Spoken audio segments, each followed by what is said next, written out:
So we're back. 3 Scoundrels in a Cantina. Myself, minus Logan. minus a Chief tonight. Yeah, a big Chief, a Chiefs fan. Chiefs fan. He's Bob's off watching the game, so Avant and I are going to keep the show on lockdown, bringing you all the Swigo news and what's going on. We've got some interesting topics for this evening. In fact, why don't we dive right into the news? Like, is there some sort of bizarre post that happened? Yes, it's apparently drops.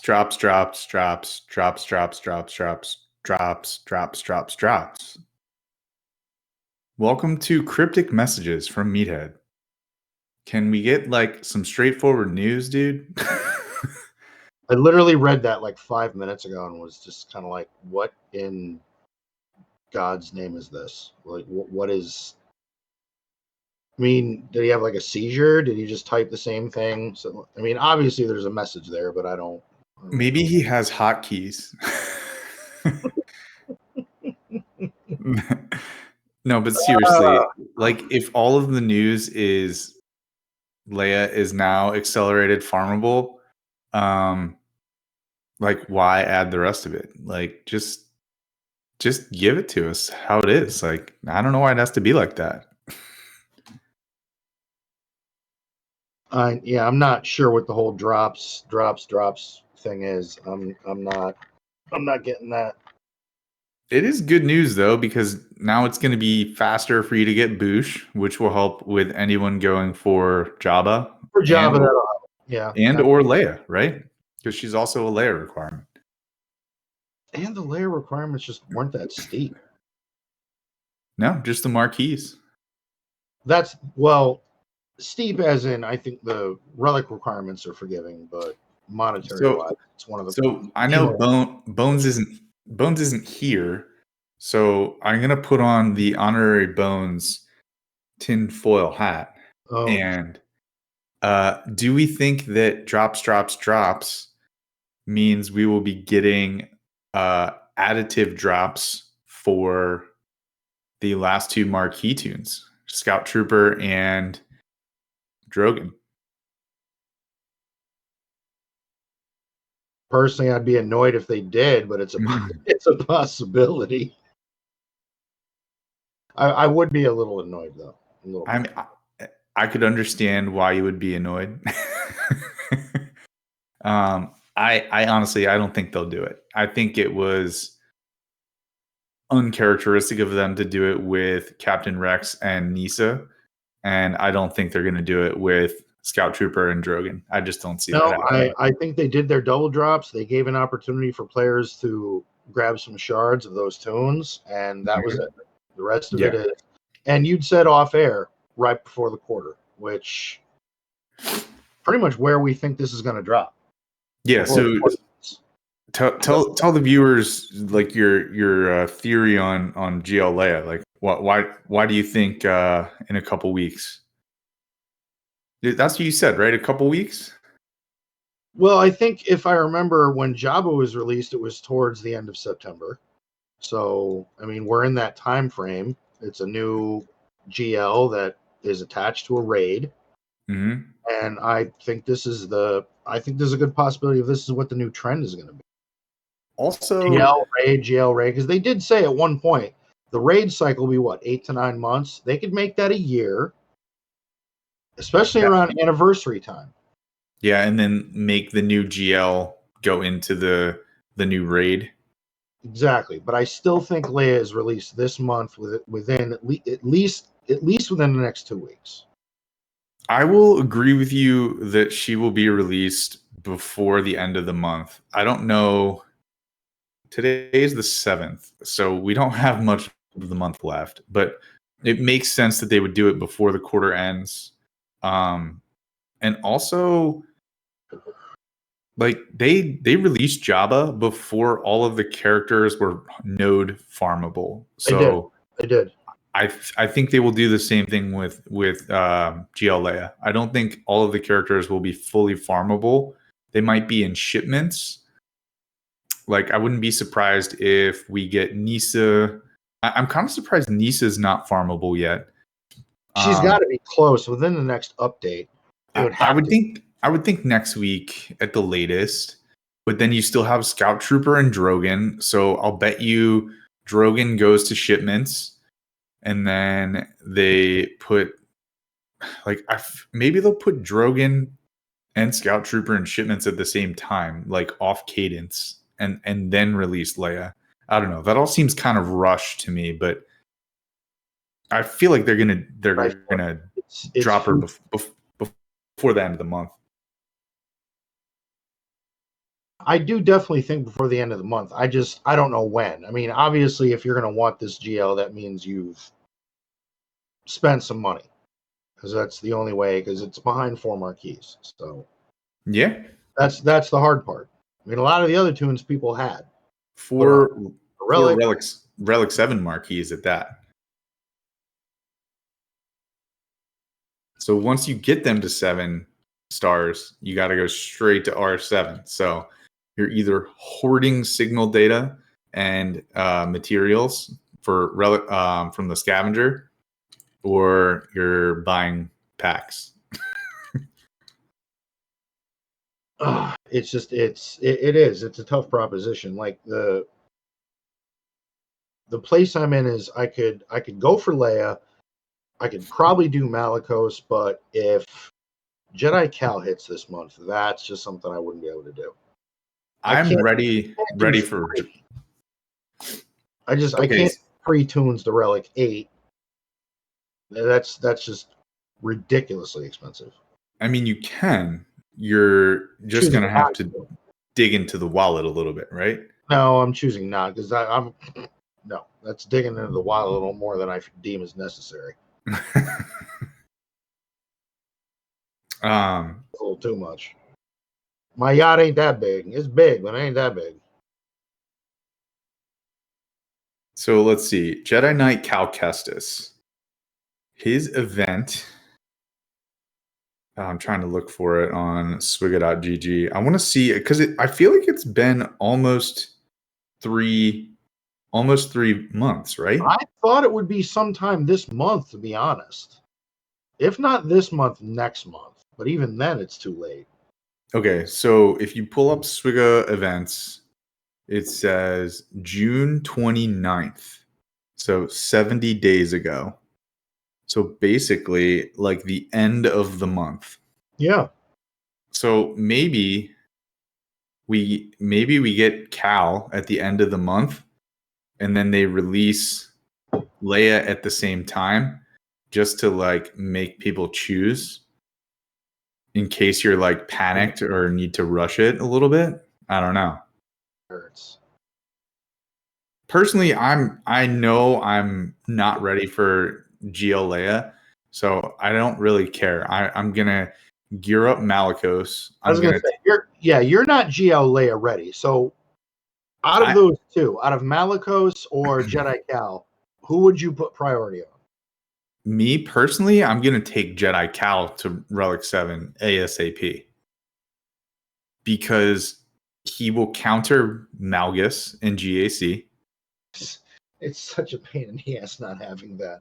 It really is. So it's such a pain in the ass. I did watch Arnold's video that he put out like, I don't know, less than a week ago. It was basically like the end of an era. Malgus will no longer be on defense. Like you'll slowly see him start to wither away on defense because I did. I saw that video too. I didn't watch the whole thing, but I know which one you're talking about. Yeah, it is. It's I mean, Jedi Cal decimates Malgus, and you don't have to use a GL. It's a great off. I'll call it off meta, but it's not really off meta because Jedi Cal is good. That's why I don't feel like I'm gonna be able to make a decision. Like I'm gonna get Malicos at 7-star, but I don't know if I'm gonna put him much past Relic 1. I want to see some footage. I want to see what he does before Malicos. Yeah, I want to see how effective he may be, because Jedi Cal, that's a given. We've already got results. We've got stats for that. We know what it does. Oh yeah. I don't know what Malicos does yet. looks good on paper, but CG has released other things that look good on paper, and then we play with them and go, oh shit. A la Ben Solo.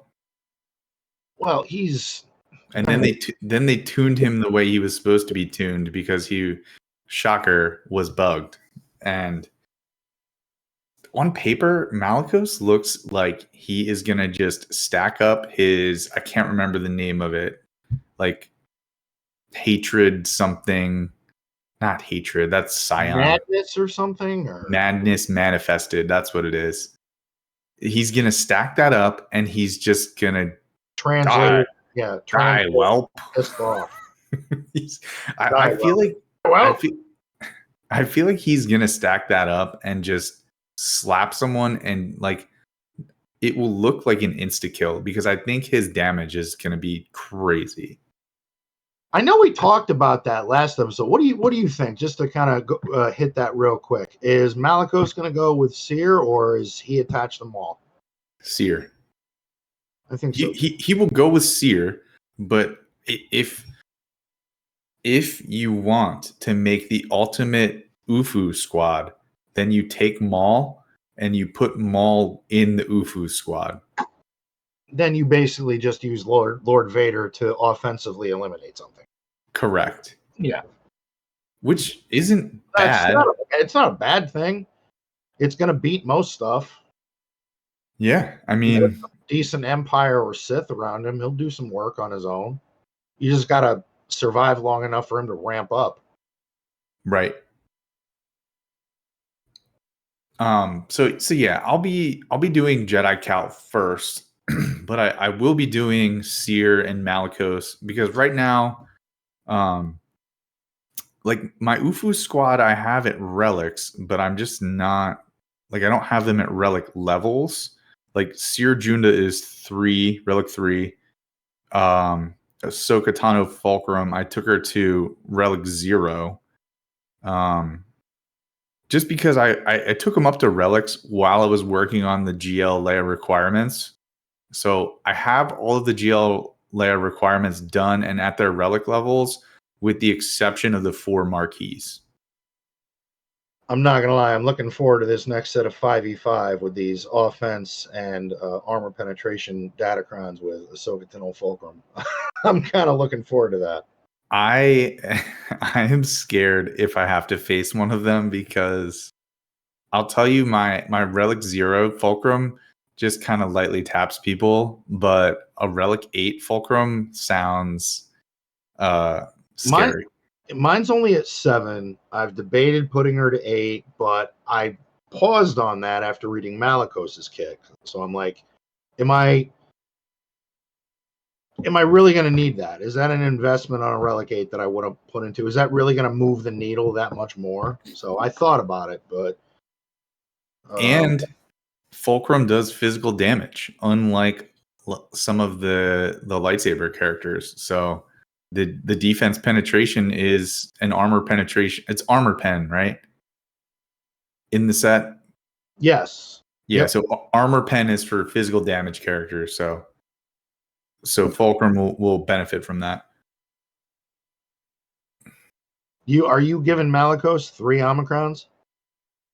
I am. He'll be my first 3 Omicron character. I'm gonna sit on him for a week, like just to be sure, because Omicrons are so valuable. Like I want to make sure that he looks as good in person as he does on paper. Because if he performs the way he appears he's going to, I will give him all 3 Omicrons. So you're going to wait. You're not going to slap him on the second you get him? No, I never do it right away. Just in case the character, like, if the character looks really awesome and then, like, they're not play tested the way they should have been and they underperform, I don't want to waste 20 Omicron mats. Well, the other thing that sucks, too, is that we're not going to really know the potential of this tune until we see some GAC footage. That's true. So you're dropping 60 of those things.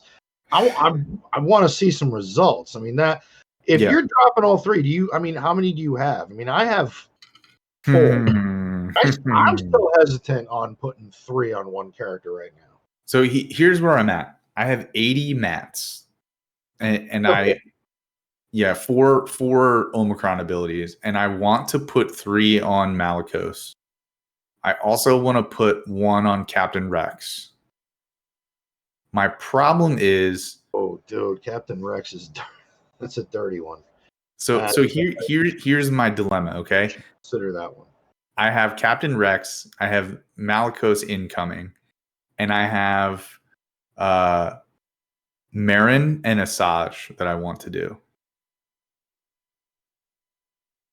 So I'm really torn about that because I want to do Marin and Asajj, but I know there's 1 month left of that Datacron and then it's gone, and I don't know how they're gonna be, and I don't want them to just be like a kind of good GAC team, you know? I just don't know even. I don't think I could ever relic up a character if I knew their prime success was due to a Datacron. I just that's a temporary investment. It's So on this week in Swigo, Avant Docs finally beat Challenge Tier 3 of Secrets and Shadows. no shit, you did. And I did it with Relic 7 Daka, and then Relic 5 Marin, Relic 5 Asajj, Relic 5 Talzin, Relic 5 Zombie. And I 2-starred the event because Nihilus killed 2 people in the final wave. So I have to freaking beat that event again. Those are not fun. Those are those things And are not fun. I think I played it for an hour just to get the right RNG so that Sidious didn't just murder everyone over and over and over. So stupid. That AoE he does. I wish he did that for us. Mm-hmm. I have him at Relic 7. He does not do that. No. In fact, he's not even like a little bit evil in game. He like maybe puts on a healing immunity. Yeah, that's really it. That's kind of all he does. It kind of would be nice if they reworked his kit a little bit, almost like Tarkin's kit. You know how Tarkin, like, if you just like keep building until he does his AoE, like you can stack the damage that his AoE does. Like if you could do that with Sidious, where you basic over and over and over again, and then use his special where he does his like little swirl attack, and it does a lot more damage. And it like stacks the damage so that it's almost like the event. Like obviously not to that magnitude because he just kills everyone. He's one Sith in the lineup that just doesn't really do anything. Like you plug him in every now and again. I mean, it just he doesn't do anything.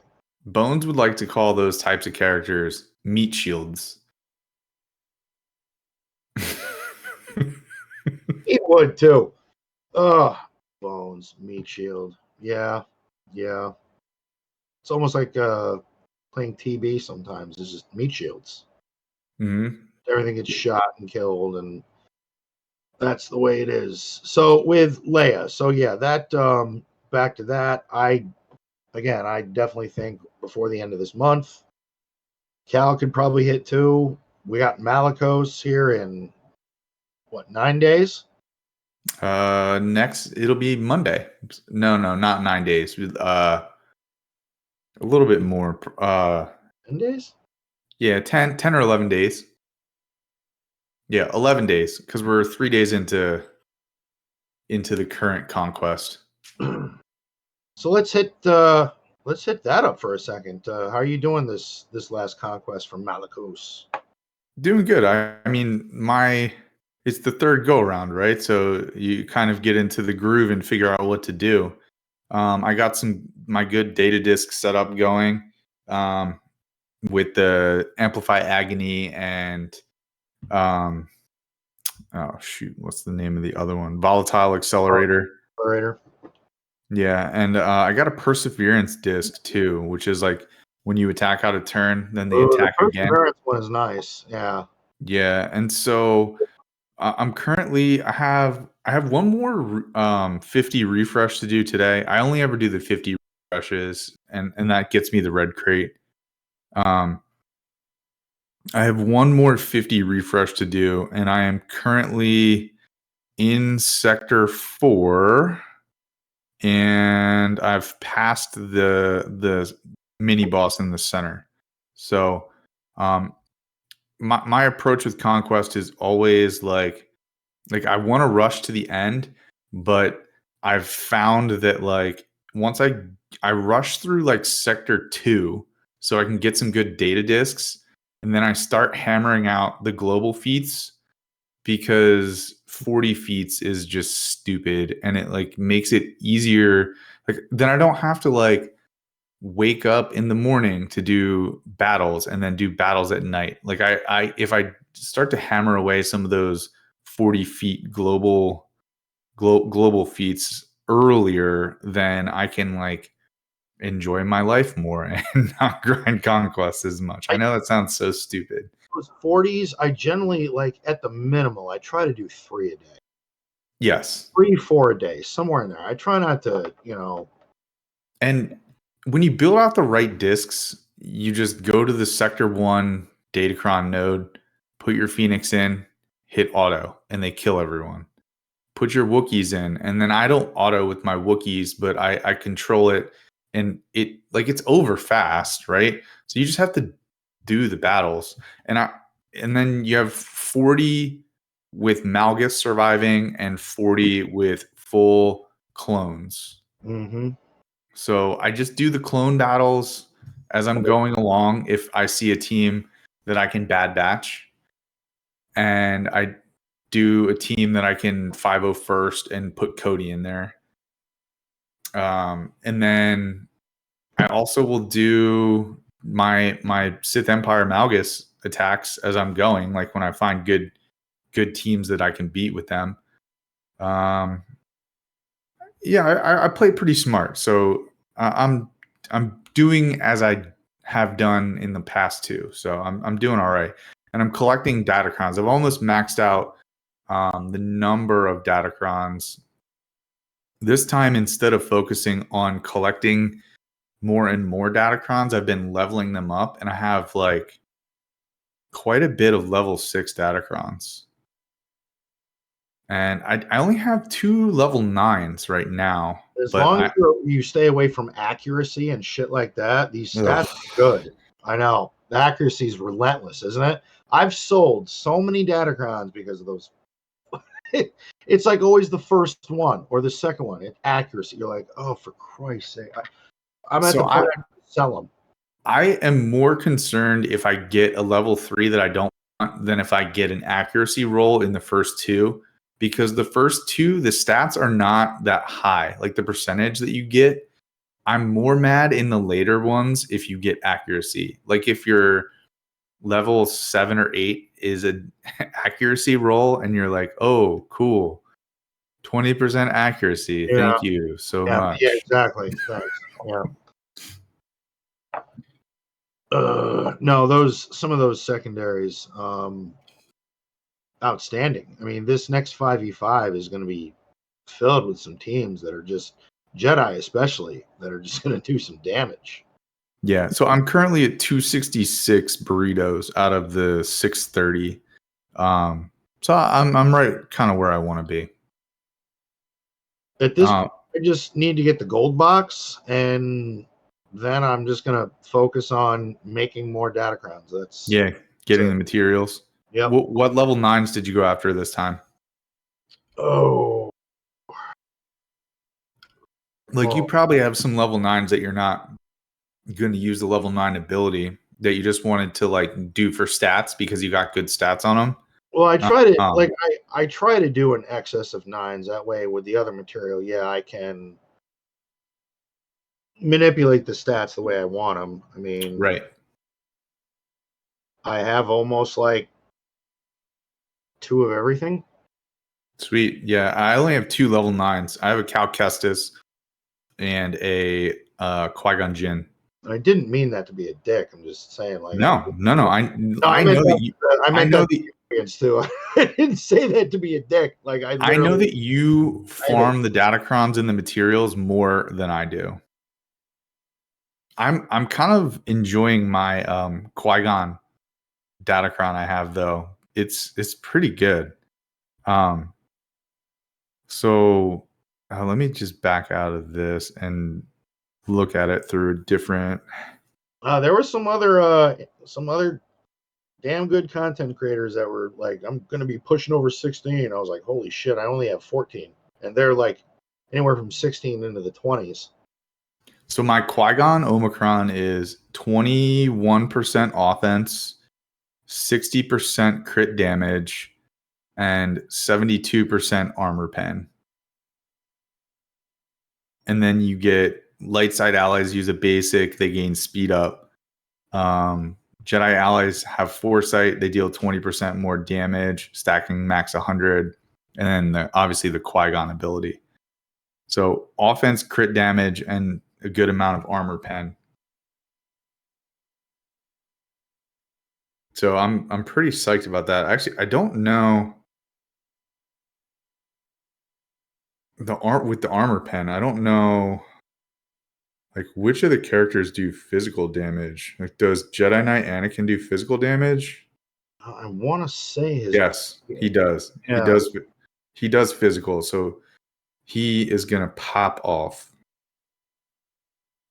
And then what about Cam? Cam is also physical damage. Yeah, so you want armor pen for those because your characters are doing physical damage instead of special damage. Same with Qui-Gon. Qui-Gon is also physical, except his special ability is special damage, which is weird.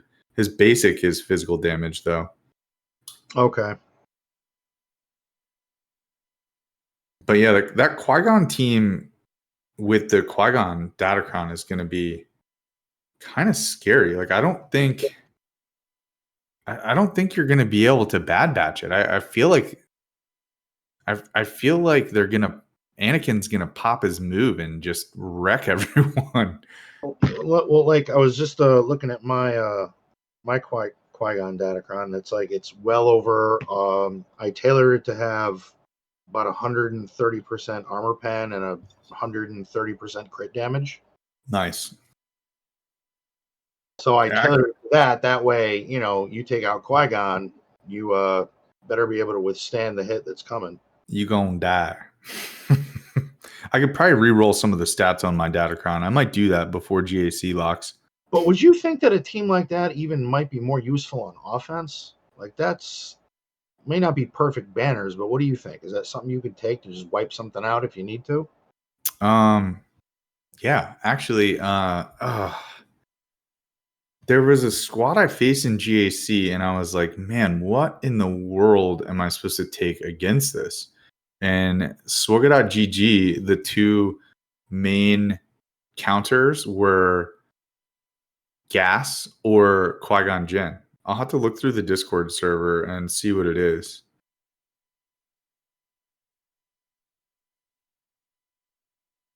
Yeah. But I remember thinking, oh, you know what it was? It was Captain Rex. Captain Rex with Rex lead and fives. Well, no, go ahead.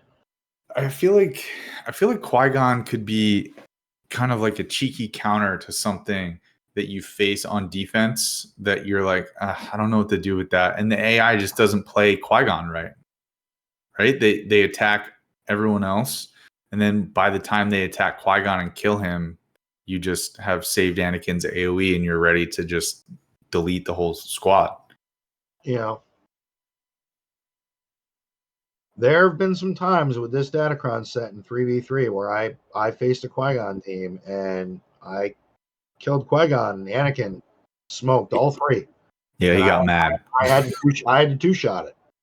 Mm-hmm. Literally, I'm kind of at that turning point where Qui-Gon is good on defense, but if your opponent is good and has like a well-modded roster and their Bad Batch Echo is fast, it doesn't make sense for you to put Qui-Gon on defense.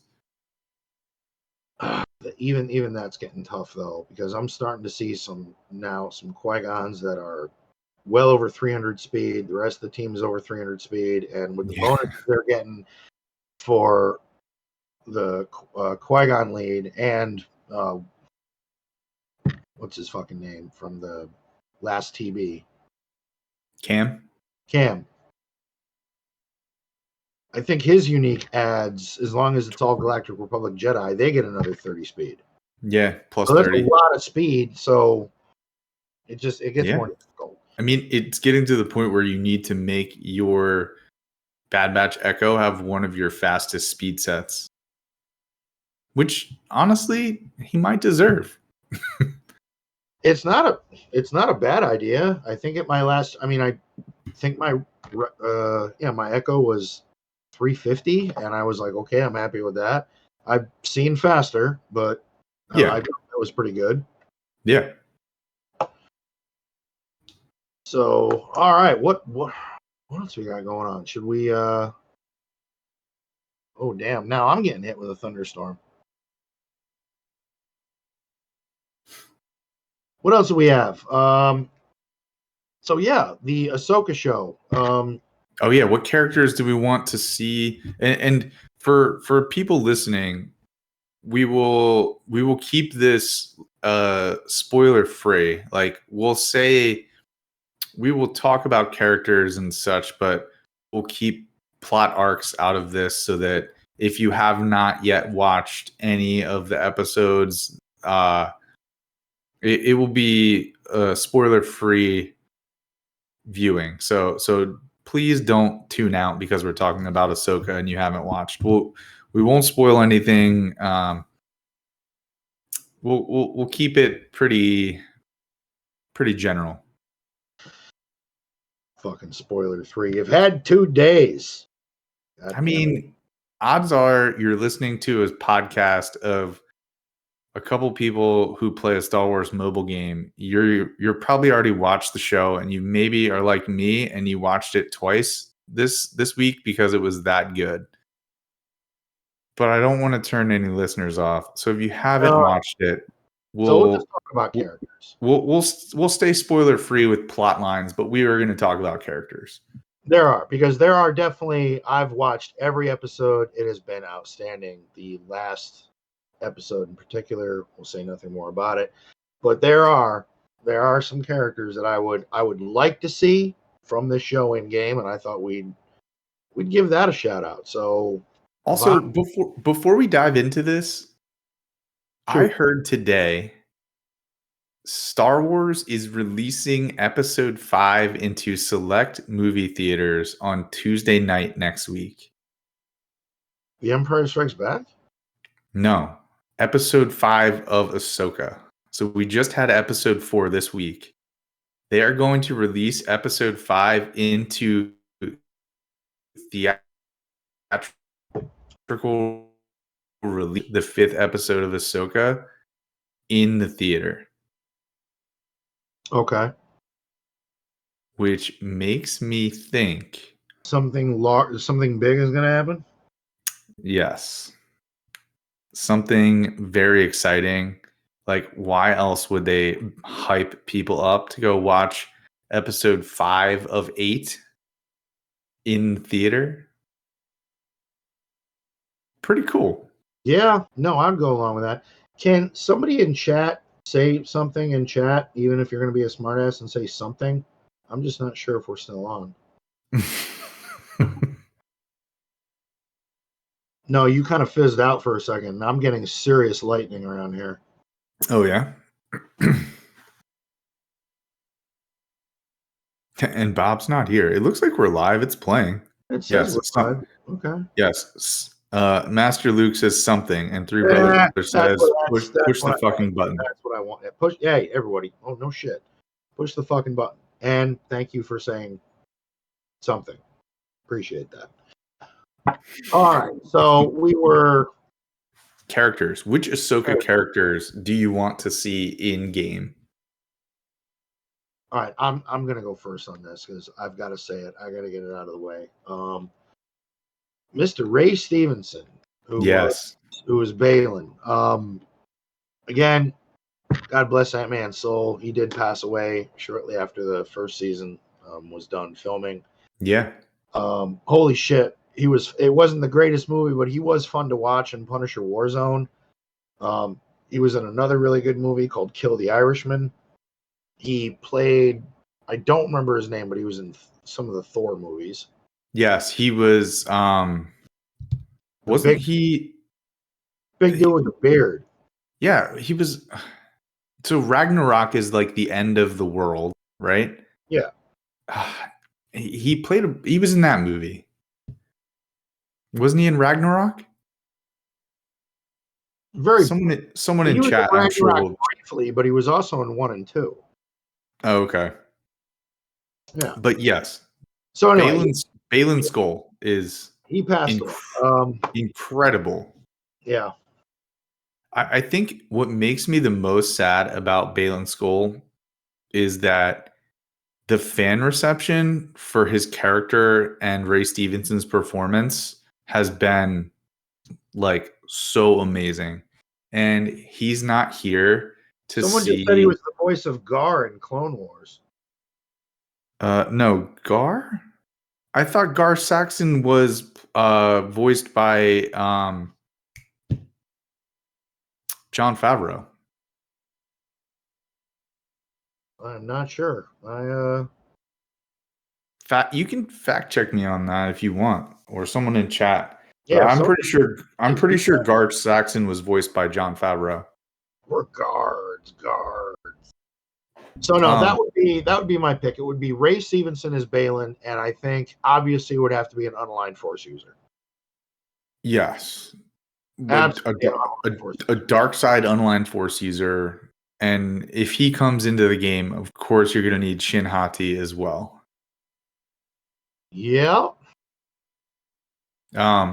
And I think they could do some really cool things with both of them, just based on like their Force abilities and how they have showed how powerful they are in the show. And also maybe you could see like some grayness to Balin Skull just based on his character development, and I won't go any further into it than that. No, I know what you're saying. Jack Daniels in chat says Favreau was Paz Vizsla in Mando. Not sure if he was around for the cartoon. Let's see. Get to the bottom of this. Okay, so before I do that, I'll give a recommendation. I would love to see oh god, I can't think of the guy's name. The droid. The Jedi droid. Chopper. No, Chopper. Oh, the other yeah, you got me too. Let's see. Gar Saxon, Clone Wars voice.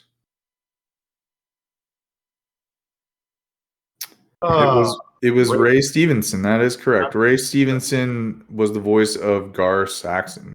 So thank you for that that little jewel and correction, Jack Daniels. And there it is. The eyes have it. Okay. Hugh Yang is the droid. Thanks to Three Brothers in chat for that. I think he could be really cool. You could make him a droid and have droid synergy, but also put him as like a support for Jedi characters, almost kind of like Hermit Yoda, where he gives out some kind of like training buff or something as he teaches the Jedi, right? Like some kind of master training, not master training, but like Jedi lessons or something along that line. I think that would be pretty cool. Hugh Yang's character is pretty awesome. I won't spoil anything, but he has some funny scenes of like comedic relief and also some combat scenes, which I was not ready for, which was pretty cool. No, it was absolutely. So I would say the next one, the way the show is going, and no fucking spoilers, but we need a new Sabine Wren. Yeah, I mean, like an updated version of Sabine. Yep. I think we'll leave your tags out just to keep things spoiler free to see what you think about Sabine and what she's doing. So far in the show, I think the live action portrayal of her has been pretty good too. Like, I do too. Damn, fucking spoilers. This shit sucks. well, look, if we talked Like, I about always if feel like we you're gonna slip up. Like there was that. Oh shit. if we talk about the show, this podcast is going to go for 4 hours because I could talk about the show forever. Well, we don't have 4 hours, unfortunately. We do not. We do not. Okay. So another character that I think would be good to bring in would be like like maybe an updated version of Ahsoka, because I feel like Fulcrum's just not enough to represent what's happening right now. I feel like the version of Ahsoka Fulcrum in game is not on the same level of mastery of the current Ahsoka. Yeah. And I mean, God, just it's so good. Her character, fans have generally loved her character, but I think this show is like really, really making me like her character more and more. And I know Rosario Dawson has got some negative criticism about her portrayal of Ahsoka. And See, I don't get that. I feel like it's perfect because I think Ahsoka is older now. She's right, so been through some shit. She's more seasoned. the criticism is that she's not the like bubbly and like And that's not Ahsoka right now. energetic Ahsoka from the Clone Wars. But if you look at Ahsoka from the last season of Clone Wars and Ahsoka from Rebels, she's much more patient and has like more of the like foresight and thought about things. She's more like a Jedi than just like a reckless Padawan, right? So I think that Rosario Dawson's acting of Ahsoka so far has been amazing. And I enjoy her like moments where she's very stoic and flat, and then like she either cracks a joke or like goes against the grain or smirks. And I think that is like the core of Ahsoka, but now she's just like a little bit more seasoned, right? Yeah. No, I would agree. It's Yeah, and Blackfire in chat says she's a great actor. The performance is stoic because it's written that way. And I agree. I think she's being directed to act that way. And like, I mean, the show could be written and acted, and some people will be like, oh, well, I didn't like the way that she acted because that's not how Ahsoka is supposed to be. She's supposed to be like this. It's like the same people who are going to be mad, going to want rewrites, and those people are going to hate everything no matter what you do. and that's the thing. I mean, you're gonna have critics for everything. I mean, every tune that comes out in this game, every change, there's always someone that's not happy, and it's unfortunate. It's the way of the world, but it's also a reality. Like things are gonna happen, and you're not gonna like it. But that happens with everything in game. Whatever happens in Star Wars. Personally, I've enjoyed this show immensely. I've enjoyed most of the Star Wars shows, to be honest. That's one thing I have kept up on. Yeah, if you think of, I gotta fucking watch Rebels. It's on my list. Just probably won't be getting to it till about October. don't worry, I will circle back to that topic when we're done with this. No, I know. Yeah, but to finish my thought on Ahsoka has gone through watching Anakin fall to the dark side after she left the Jedi Order, and watching Order 66 happen, watching the Empire take over. Like, of course, she's going to be a little bit more cautious, a little bit more stoic, and she's going to like think things through before she makes decisions. And like have a better idea of like what the big picture of like she'll be more in tune with the Force and what she's supposed to be doing, right? So Darth Vader was riding around in a Star Destroyer looking for Jedi and slaughtering them. Yeah, she's gonna keep a low fucking profile. yeah, Her exactly. master is running around the galaxy slaughtering the rest of her kind after a traumatic war and the events that followed. So yeah. So Not just her master, but her friend, because they yeah. both disregarded the whole rule of attachment. Hold on. And this is not even mentioning a spoiler. Did you like the very end? Did that not give you goosebumps? Oh my god. Yes. Oh, I watched that entire episode 4 on the edge of the couch. And at the end of the episode, I literally squeezed my knees in excitement because I was watching by myself. If I had a friend next to me, I would have been like, I know. and I just was like so hyped. I know. My fiance was sitting next to me on the couch, and she's on her phone through the whole thing, and I just kept looking at her like, "Do you know what you're missing?" But that's the price. Okay, But so she watches football every Sunday, so it's a trade-off. you got any other characters from the show that you think could come in? Dude, I'm gonna butcher this name, but she fought Ahsoka in the Mando series, wherever that. Please butcher it because I wanna hear your butchery. I'm not doing it. It's the chick that fought Ahsoka with a stick. It's Morgan Elsbeth. There we go. Okay. Okay, so I think you can say what tag you think she's going to be, and that's not too much of a spoiler. Yeah? No? I almost want to say Imperial Remnant. Okay. Do you get that? Again, no spoilers. Fucking, you've had 2 days, people. She could also have another tag that would fit her into a faction nicely. But I think Imperial Remnant. So like a lot of the dark side characters are going to be like Balin and Hati will be unaligned Force users, and pretty much all the other dark side characters are going to be Imperial Remnant. Right? Like my next character would be the HK assassin droids, but the remnant version of them instead of the old Republic version. And give them like the electro staff and the rifle. I would like that.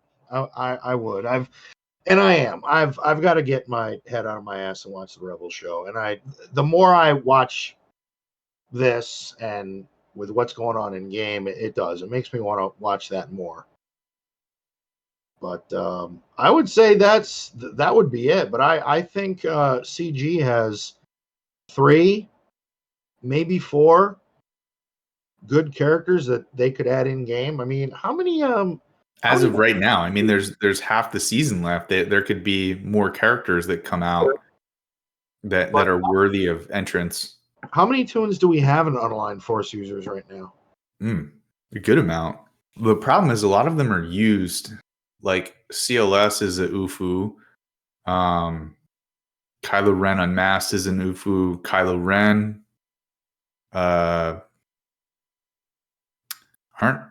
Rey and Slicker also UFUs? Yep, even the Legends.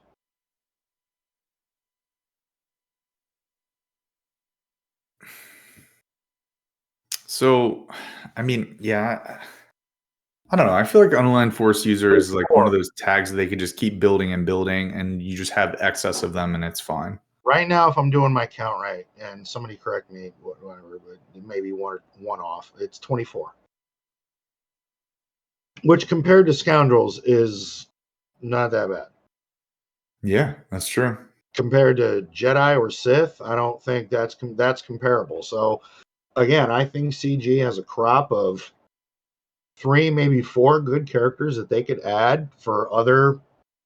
You are right with unaligned Force users. A lot of these Toons have teams, have places they're in. I mean, obviously all the Inquisitors, Rey, Supreme Leader Kylo, Maul, S.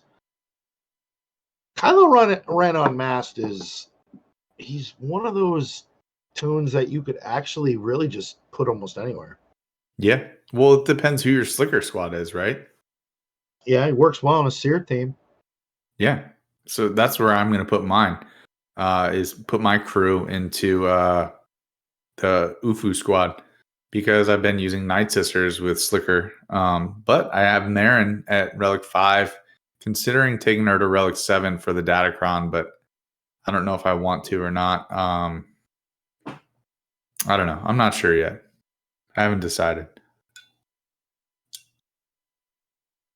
But I mean, that's pretty much it for the Ahsoka characters so far that I want to see in game. But there could be a couple more. Like you're living under a rock if you haven't watched the trailer for the show. Like we all know Thrawn is coming. And the question is, are they gonna release another Thrawn? Is there gonna be a GL Thrawn? Hold on. I'm so glad you brought that up because I have a theory.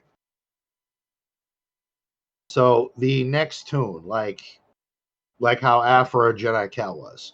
Mm-hmm. We already know who the next Conquest tune is, right? Yeah. Beskar Mando.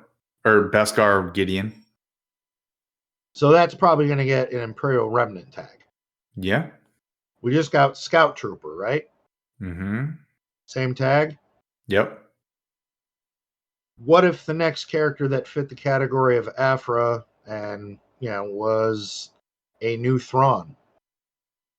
That would require the new Beskar Gideon and Scout Trooper and maybe another Marquis down the road. Yeah. Like an HK in Something Imperial Remnant. Yeah. And really making like a nasty Imperial Remnant team. I would be down for that. That would be really cool. Because I think the Remnant faction has always been like half done. And I feel like they have something ready for us. I want to think so too. I mean, unless this Conquest Gideon tune comes out and it's obviously we know the trend. It's going to be 3 Omicrons deep. So, but if it's TW, are you really going to want it?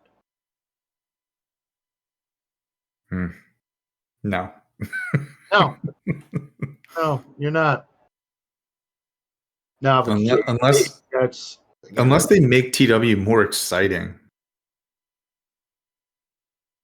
Like more enjoyable, not like 50 squads per zone. Like make TW. We talked about this a couple weeks ago, but like I don't know, spice TW up a little bit. The daunting task of 50 squads per zone is just too much. It's stale. It's the same thing. You set your teams on defense. You wake up one day, you look at it, you pay attention to it for a half hour, 40 minutes, do some attacks, do what you can, and that it's a chore. Rework it and put Relic 10 into it and call it a day. And like make it more engaging, more enjoyable. Like I don't know, it's just stupid right now. 13-7 Kansas City, 34 seconds left to go in the second quarter. 2 touchdown passes from Pat Mahomes and a touchdown pass to Amon-Ra St. Brown, if you're watching fantasy.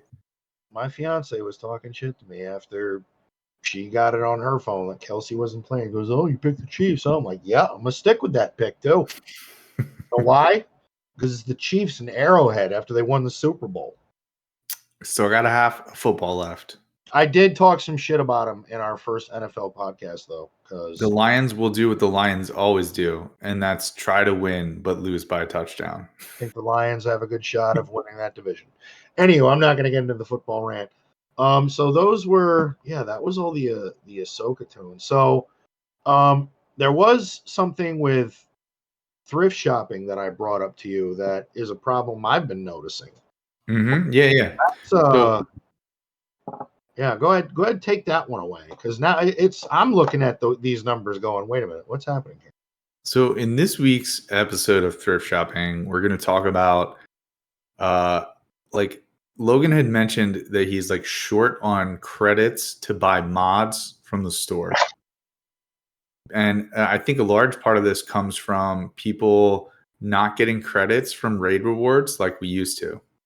You used to get credits for every pit raid, every tank raid, and every Sith raid. And so it either gets simmed or you would beat the Sith raid and then get your credits, right? I don't know if we got them for, we might have even got them for the challenge Rancor. I honestly can't remember. But you're not getting those credits. So people's credit stashes have been dwindling, and most top end players use credits and ship credits to buy mods in the mod store. And that's probably the best way to spend your credits. Also, you're going to spend credits leveling up your mods. You'll get a little bit back when you sell them, but if you're buying mods and leveling them up, you're going to spend credits. And so if you have your characters all at level 85, you should be spending your credits on new mods and leveling up mods. Don't hoard your credits to get 2 billion credits. If you die tomorrow, you get nothing for those 2 billion credits. You're 0% cooler for having 2 billion credits. So frickin' spend them. And so I was also feeling this pinch of having less and less credits. And so I don't know what your like amount is, but there's like an amount of credits that I like to keep, and then I spend the rest. I'm at 35.2 million. Okay, so you are way lower than I have this weird fear that CG is going to increase the level from 85 to something else, and I want more than 100 million credits. You ain't lying. I've thought that very thing, but I don't know what it is. I've eliminated my mod farming temporarily, because I'm noticing, and I don't know if that's from gearing up to. I mean, is that gearing up Toons, relicking up Toons? It's credits. It was something I never paid attention to. Every marquee takes just a little over 6 million credits to go from level 1 to level 85. And then you need to spend credits like to craft gear pieces and put the gear pieces on. So you'll spend a little bit more, but you need at least 6 million credits to take them from level 1 to level 85. Fuck, mod management takes credits too. And mod management. And so what I've been doing, my numbers that I keep for credits, I keep at least 300 million in the credits and at least 20 million in the fleet credits. I feel like mod management should be free.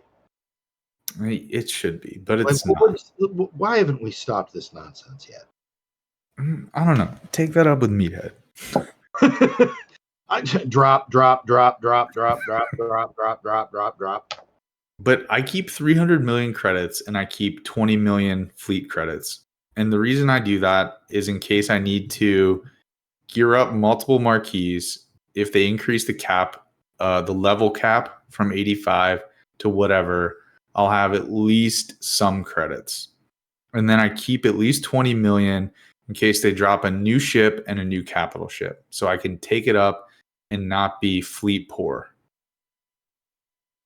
And then I spend the rest on buying purple and gold mods and leveling them up and either selling them if they suck or putting them on characters if they're good. That is true. All those goddamn ships are expensive.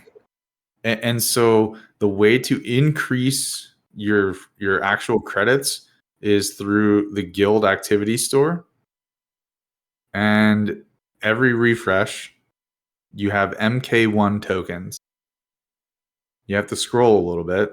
You just go down, go past all of the keypads, the detectors, the Jawa scavenger materials, and then you have your gold pieces, some purple pieces, your gold pieces, and then you have Rolo, Probe Droid, Gas, Malik, and then you have credits. You can buy talking about the guild store?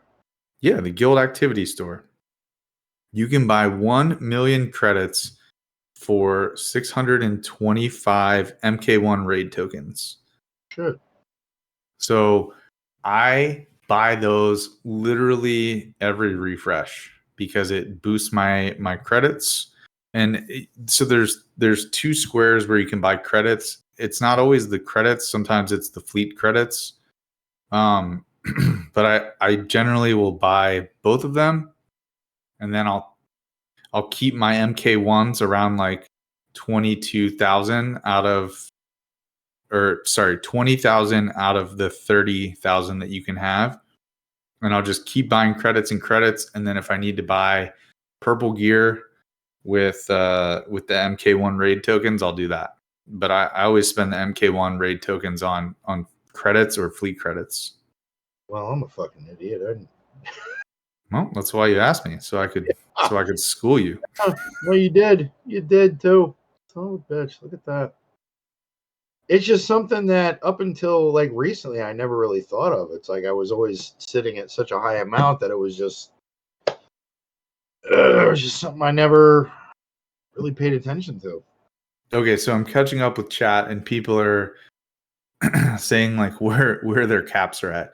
Crafting Way says 50 million is where I hang out. Okay. Three Bros said I went from 200 million to 90 million modding last month. Holy shit, dude. You were busy. Crafting Way is 50 million credits, 30 million ship credits. But yeah, like I encourage people to keep some, because if they release a bunch of marquees, like you want to have credits. But also, do you ever buy mods from the store? Oh yeah.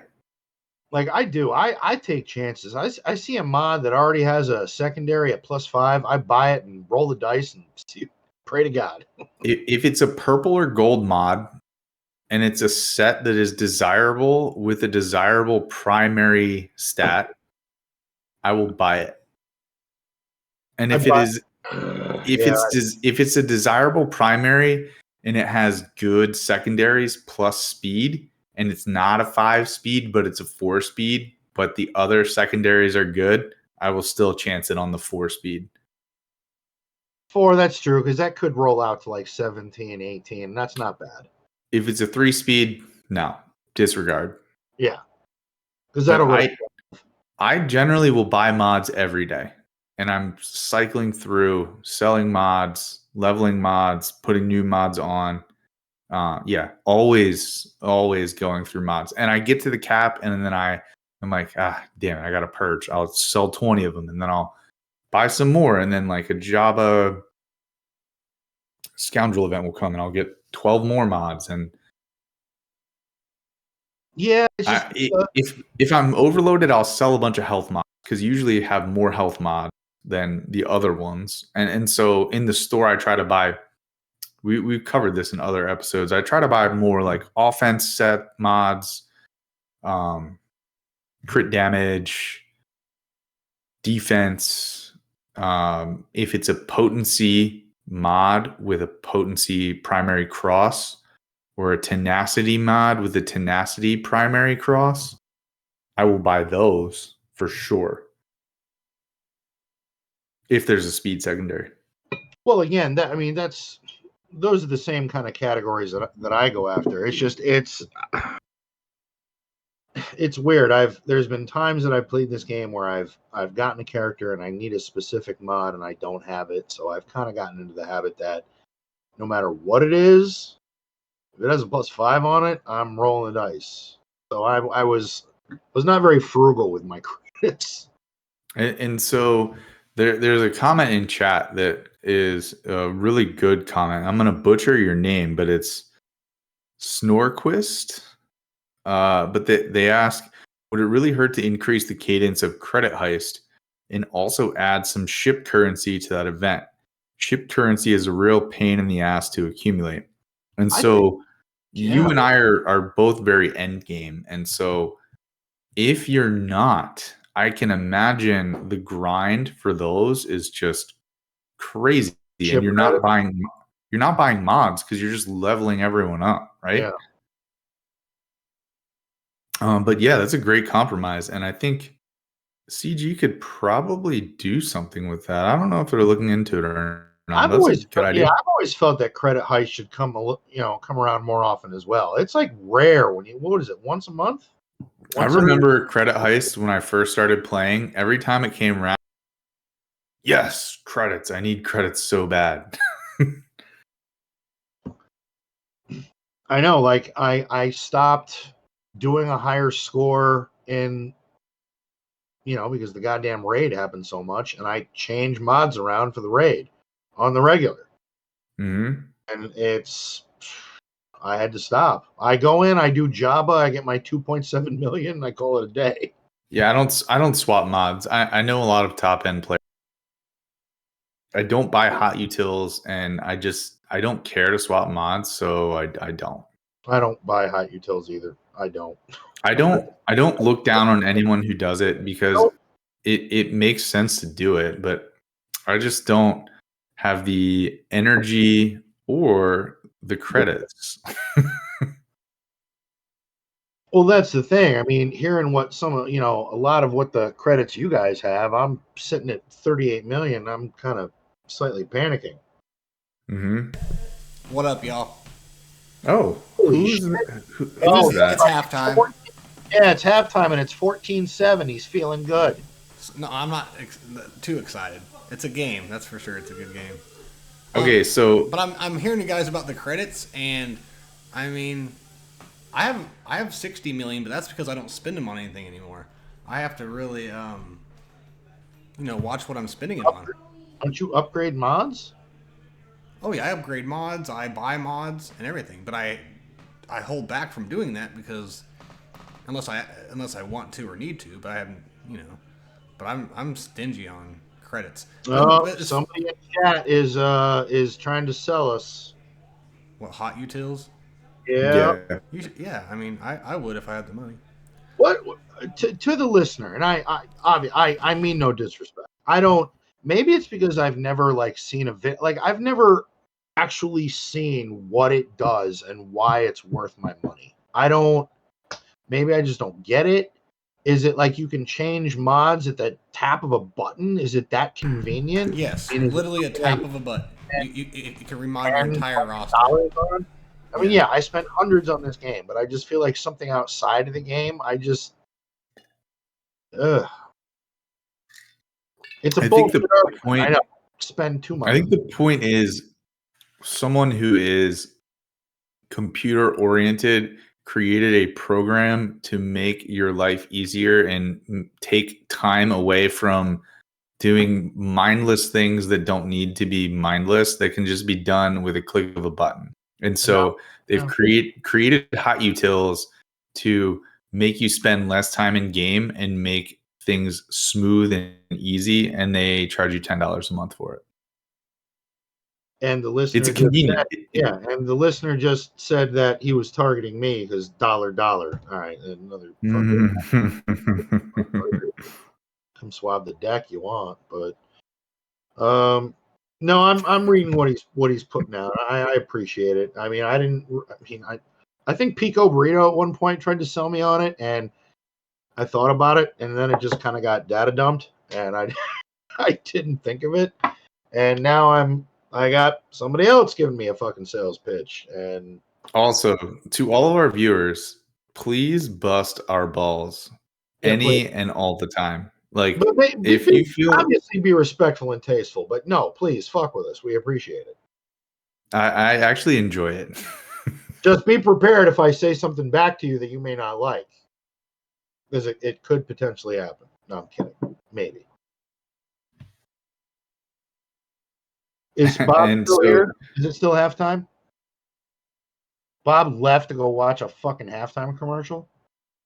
Bob, I was really hoping he'd be around for me explaining what the world between worlds is, because that's right. I've ladies and gentlemen, I'm going to be taught a lesson. I've been taught a lesson about credits already. So now I'm going to get taught a lesson about whatever the hell this is. So we're just let's see if Bob comes back. Real quick, I did want to hit up. We do have 5v5 coming up. What are you? Because you're playing near the end. What teams are you looking at? What Datacrons, seeing as how you have more of them and more level 6s, what kind of teams are you looking at offensively with this latest set that we're dealing with right now? Have you seen any of the videos?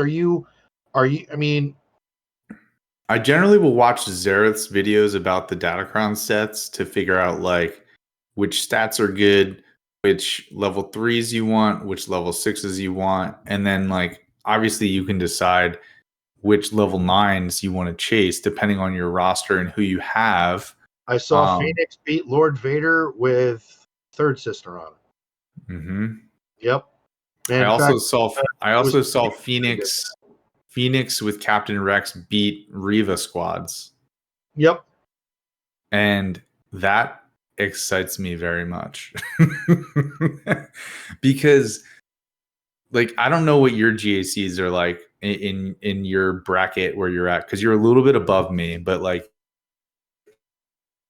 do you face defense? No, I'm not seeing Reva on defense at all. Because to me, she's an offensive character. It's offense. It's all offense. It destroys Jedi Knight Kenobi. So Jedi Master like Kenobi. It's an offensive powerhouse. I am facing Reva on defense because I do not have Reva, and people are like, "Oh, Why? This guy doesn't have Reva, so he doesn't know how to beat Reva." And I'm like, "Put down your Traya, put down the Traya trap. Like, put her down, and I'm gonna fucking delete her with Traya. Like, please do it." But can you admit when that happens, that still kind of sucks because it would have been nice to use fucking Traya somewhere else? Yes, it would have. You ever bump into that other team in GAC where like, fuck, I wish I still had my Traya right now. I have. But we're talking about a bunch of Inquisitors who are not that amazing, and you put them under Third Sister lead, and she can beat almost any squad in the game. But if you put her down, you can counter her with Captain Rex Phoenix or Traya with an Omicron. Like, to me, that devalues her on defense. Yeah, but right you now, should be. Yeah, because of that. If people are still scouting, they're going to see a player that has Captain Rex and Relics and Phoenix and Relics, and they're like, nope, well, not doing that. Traya will go to offense, but that Captain Rex Phoenix in 5v5, if you have the right Datacron set that's doing damage and armor pen, you're gonna murk some shit. Yeah, I mean the videos of that squad beating GLs is crazy because they just keep stacking, and like somehow Lord Vader will kill Kanan, and you will still just wreck the rest of the team because they just do so much stacking damage. And it was almost it's like amazing. It's like their turn meter locked. It's like they don't get to take a turn. Yes, because they just keep they keep gaining turn meter, and the only time they don't is when Lord Vader puts damage over time on them and stops the turn meter gain, and then they cleanse it and they just rip through that squad, and that's with Maul. And then you've got the bonuses for old man Rex's Omicron. Plus, you've got the Datacron, where if you've got the right one on a basic, you're getting speed up. And because that's all that team is mostly. Everyone's assisting basic, speed up. Yep. And so they all get plus 25% speed. It just whittled Third Sister down, killed her. She came back, whittled her down again, killed her. Yeah, and it was just devastating. Absolutely devastating. You can in a Lord Vader squad with Third Sister and Royal Guard, you can kill both of those tanks, then kill Maul, and then kill whoever the other Empire Toon is. Like you can put 2 tanks in there with Lord Vader and still get through the whole team and get to Lord Vader and win. And Crafting Way says in chat, Chopper reducing specials is chef's kiss. And yes, you need Chopper. Chopper has that team. That is true. Yep. Okay, so side tangent here. One of my favorite discussions about the new Ahsoka show is how Chopper is a murdering menace. And What? people have okay, so like Chopper is supposed to be like a maniacal droid and like a jokester, and he like slaps people with his little arms or whatever, right? I feel like whenever And he makes a noise, he's telling everybody to fuck off. I literally think okay, he's telling everyone to fuck off. Yeah, it's literally like, just go fuck yourself. That's what that means. okay, go watch a video. Maybe I'll post a video in the Discord server that is Please like do. I'll check it out. Please do. it's going to be a video about the murder count for the number of people that Chopper has killed. That makes it more badass in my book. Okay, so it sounds really stupid, but it'll be like Chopper was supposed to dismantle the hyperdrive. Instead, Chopper blew the hyperdrive up and destroyed the Star Destroyer and killed everyone on board. He didn't have to do that, but he decided he was going to murder everyone on the ship. That's another interesting question that I'm sure, some of the higher ends ask themselves, and I do too. Like, if Phoenix are here to stay, and this is a team that's really going to start doing some things with Datacrons, without, maybe some Toons added in, like what do you think would be good candidates for Relic 7 out of all the Phoenix in the game right now? Obviously, you have to have Captain Rex at 7, but right. Other than that, like for instance, all the rest of my Phoenix are 5. All of them. I think they're like fine. I think they're fine at 5. Unless you want to take them to like Relic 8 for the mission in TB. No, that doesn't That doesn't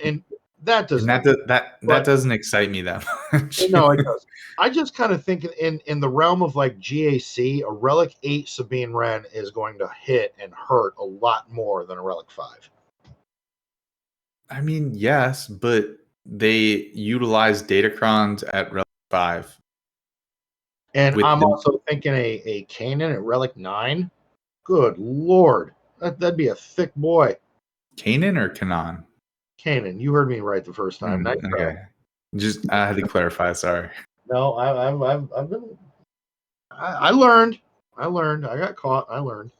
But I mean, I don't know. I think it depends what you're, because there's certain lineups where the question with Captain Rex and the Phoenix is, who do you leave out of the lineup, right? And you'll see different strategy videos where like you leave the Jedi out if you're gonna face Reva because she has like anti-Jedi things in her kit. So you're gonna leave out Ezra and Kanan and put in Sabine and Zeb along with Chopper and Hera. I almost feel like Ezra is left out, and any off-meta counter that people are going to be looking at to use with Phoenix. All right, I'm gonna circle back to chat for a second. Three Brothers says Chopper has killed over 50,000 people. What the fuck? I mean, are we talking about as long as he's on the show, the motherfucker's going to turn into Pol Pot? Like he's going to murder like millions of people? Like what are we talking about here? Then he says from Twitter, additional reminder that Chopper is a war criminal, a conscienceless entity of pure chaos that thrives on causing disorder, which he does with little or no preamble, the deadliest being in all of Star Wars canon. All right, first of all, I just want to throw this out there. I'm sure everybody knows already. I have not watched Rebels, not a second of it. It is on my list. I will get to it, I promise. But what I've seen in obviously the show so far, I've loved. But I don't like what? Mm-hmm. Okay, so my mistake earlier, I was saying that Dave Filoni voiced Gar Saxon, which is untrue. Gar Saxon is voiced by the late Ray Stevenson. Guards. Jon Favreau is the voice of Chopper. Really? I'm pretty sure it's either him or Dave Filoni. One of them is the voice of Chopper.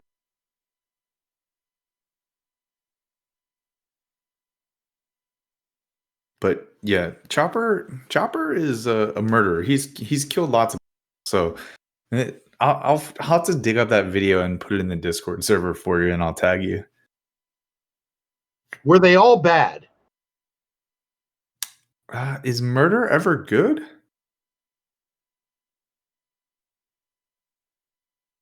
No.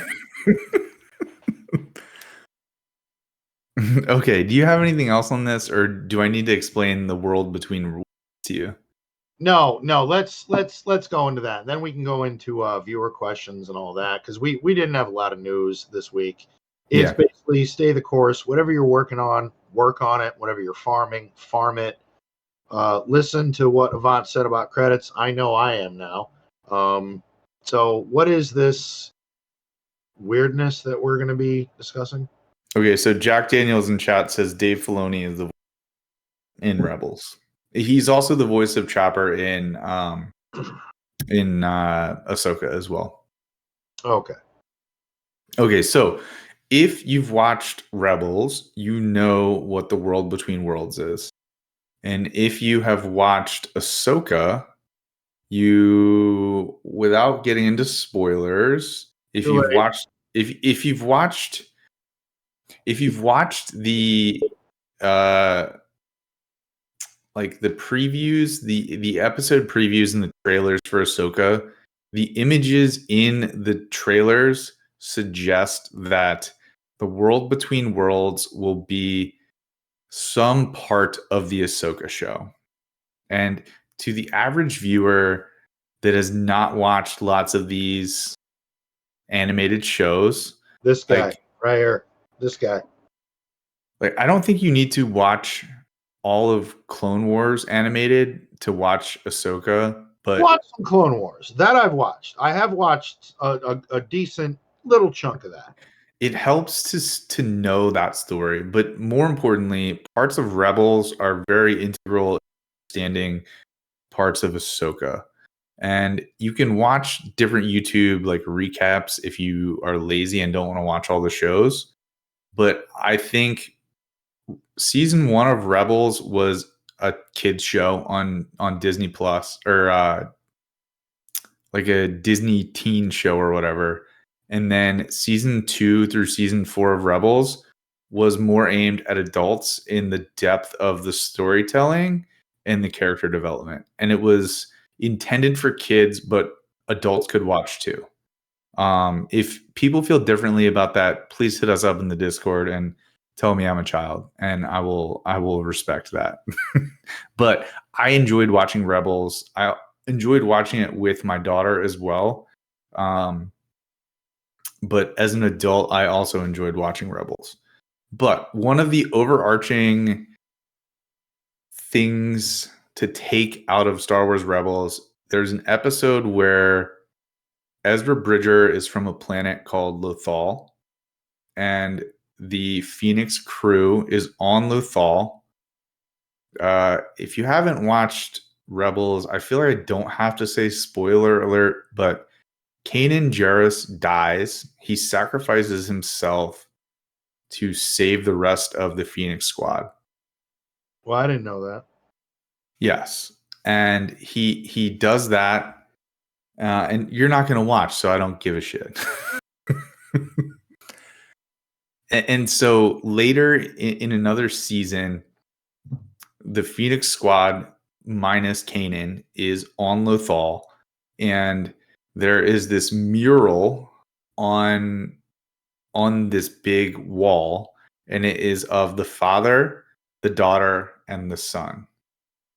And that is a story arc from the Clone Wars. The father represents the balance of the Force. The son is the dark side of the Force, and the daughter is the light side of the Force. And there's a mural on the wall, and the Empire has been studying the mural, trying to figure out like what its importance is. And Ezra goes up to the mural and he puts his hand up on the wall and uses the Force and moves parts of the mural to move the hands on the mural, and then it opens a portal. And then there's a wolf on the bottom of the wall. The wolf runs over to another part of the wall, and then more wolves are there and they go in a circle. And Ezra puts his hand on the circle and he falls through the wall. And then he enters and he like loses consciousness, and then he wakes up and he is in the middle of space. Oh my God, I'm catching up on chat. I'm sorry. I'm still waiting for the part is where this thing comes from. Okay, so we're about to get to that. Ezra falls into space. He loses consciousness and he wakes up. And he's on this like bridge. And so imagine you're standing in the middle of a galaxy in pitch black with stars everywhere. And then there's a bridge and he's on the bridge. And the bridge, it's like Mario Kart where you're on the rainbow path, right? There's nothing around you. And so he's walking across this like empty pathway and he's hearing voices from the Force, different Jedi telling him things. And then he's walking down these paths and he's in the world between worlds, but he doesn't know that he's there.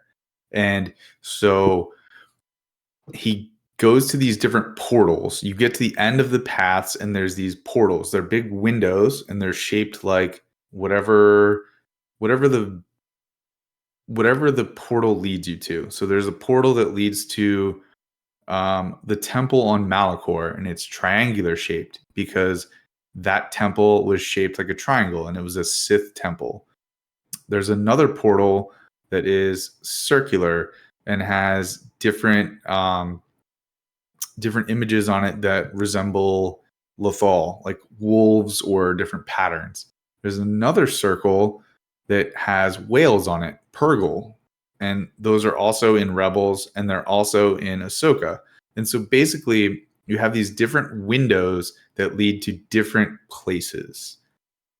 These windows lead to different places and different times. So the world between worlds is a pathway in which you can go through time or through space to travel to different places or different events in time. And so Ezra goes to the window in Rebels, into the window where he watches Ahsoka battling Darth Vader on the temple at Malachor. And Ahsoka sacrificed herself and pushed Ezra out of the temple as it was closing so that she could fight Darth Vader. So she sacrificed herself to save Ezra. Well, Ezra's watching this through the portal, and he reaches through and he grabs Ahsoka. He doesn't realize that he can reach through. He thinks he's just watching. And then he watches Vader about to attack her, and he says, Ahsoka! And he reaches through and grabs her and pulls her out, pulls her through the portal. And then she physically comes through the portal into the world between worlds. And then she asks Ezra what is happening, and she says, where's Kanan? And Ezra says, you've missed a lot. Kanan's gone. And so Ezra realizes that he is in the future and looking back at a previous moment, because he knows it was in the past, but then after he pulls Ahsoka out, he realizes that event happened in the past and he's talking to Ahsoka from a previous time. So then Ahsoka mentions that it's like, she says, it's almost like a world between worlds, and that's where it gets the name from. And then they kind of piece together that there are different portals and that they can travel between time and between different places through this world. So is it kind of like Marvel's version of the multiverse? Exactly. That's exactly what it is. And and so in Rebels, after Ezra pulls Ahsoka out, they keep walking down another path, and they go to the moment where Kanan sacrificed himself. And Ezra says, I can save Kanan like I saved you. And Ahsoka tells him, if you save Kanan, then his sacrifice will be gone and all of you will die. And so she kind of hits him with the lesson of like, you can't meddle with time. Holy shit, that's a pick six by Patrick Mahomes. Sorry. You can't meddle with time, because if you meddle with time, it will change what happens, right? So if you go back in time, that if you try to change what happened, it's going to affect the future. And so the power could be like a dark power, right? You go back and try to change something and it messes other things up. The butterfly effect, right? If you change a previous event, it will affect future events. And that movie was fucking weird. It was fucking weird, yes. But if you change things that happened in the past, it will ripple into the future, and you don't know how it will affect the future. And so don't mess with the past. Yeah, no, the space, I've learned in much sci-fi that the space-time continuum is something you don't really want to fuck with. But so the idea is, with the world between worlds, you can look through the past, but you can also look through the future, and you can see what has happened and what will happen. Or you could use the world between worlds to travel from one place to another in current time without actually having to physically travel, so long as you can enter an access point to the world within worlds and then go out of another access point to another location, right? And so I think the general thought is that the different portals in the world between worlds will be in force-sensitive planets where there are lots of force-sensitive beings or temples or whatever, right? So you're saying this series has opened Star Wars up to all kinds of shit. So there's been a lot of speculation about Ahsoka, the show, and how they will integrate the world between worlds based on the trailer and a lot of the images from the initial trailers. And so I'm not going to spoil anything if you have not seen episodes 1 through 4, but I mean, you're an idiot if you think that the world between worlds is not going to be in this show, because it is. But I think the general consensus amongst the Star Wars fandom is that don't make this the Marvel multiverse. Confusing as hell. And I don't think that. Really, you find the multiverse confusing as hell? I wish Bones was here right now.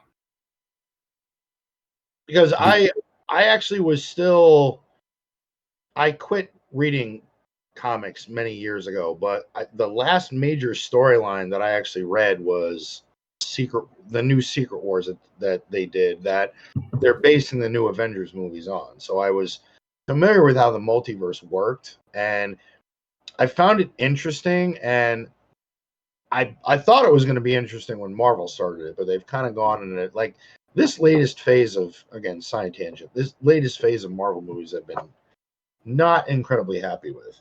So with the multiverse in Star Wars, the problem is, if you think about Star Wars and the stories of Star Wars, it's one linear pathway, right? One linear pathway of stories. If you take the world between worlds and you take your pathway, and then someone's like, "Hey, guess what? We're going to go off on this tangent, and then we're going to go like this." And So hopefully we're basically going to go change some shit. Right. And if you've watched Loki, the show, oh yeah, right? So the whole point of like I can't remember what they were called, the time police or whatever, right? If you so funny.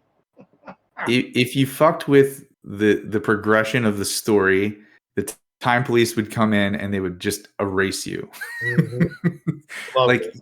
you can't tangent off the story, or they're just gonna delete you. I And love so they opened the drawer and there was a shitload of Infinity Gems sitting there. I was like, holy shit. These people give zero fucks. the sacred timeline, Crafting Way said. Oh, that was great. God, I love that Loki show. That was so, oh my God.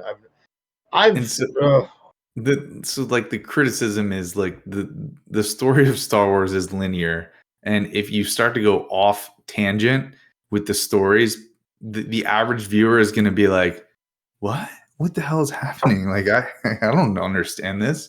I'm And cool so with that. They want to change some shit, go ahead. I mean, do what you got to do. Play with the story. Have some fun. I think what is more interesting is that not changing what happened in the past to screw with future events, but more so the world between worlds can lead you from one place to another quickly through hyperspace without losing time, and it can open up another galaxy. Yeah, like I've always Right? kind of wanted to know, why was there 10 tons of rusted military surplus junk sitting on Jakku? You know, kind of just a question I always wanted to know. So a long time ago in a galaxy far, far away, Oh, for what fuck's about the galaxy next to that galaxy?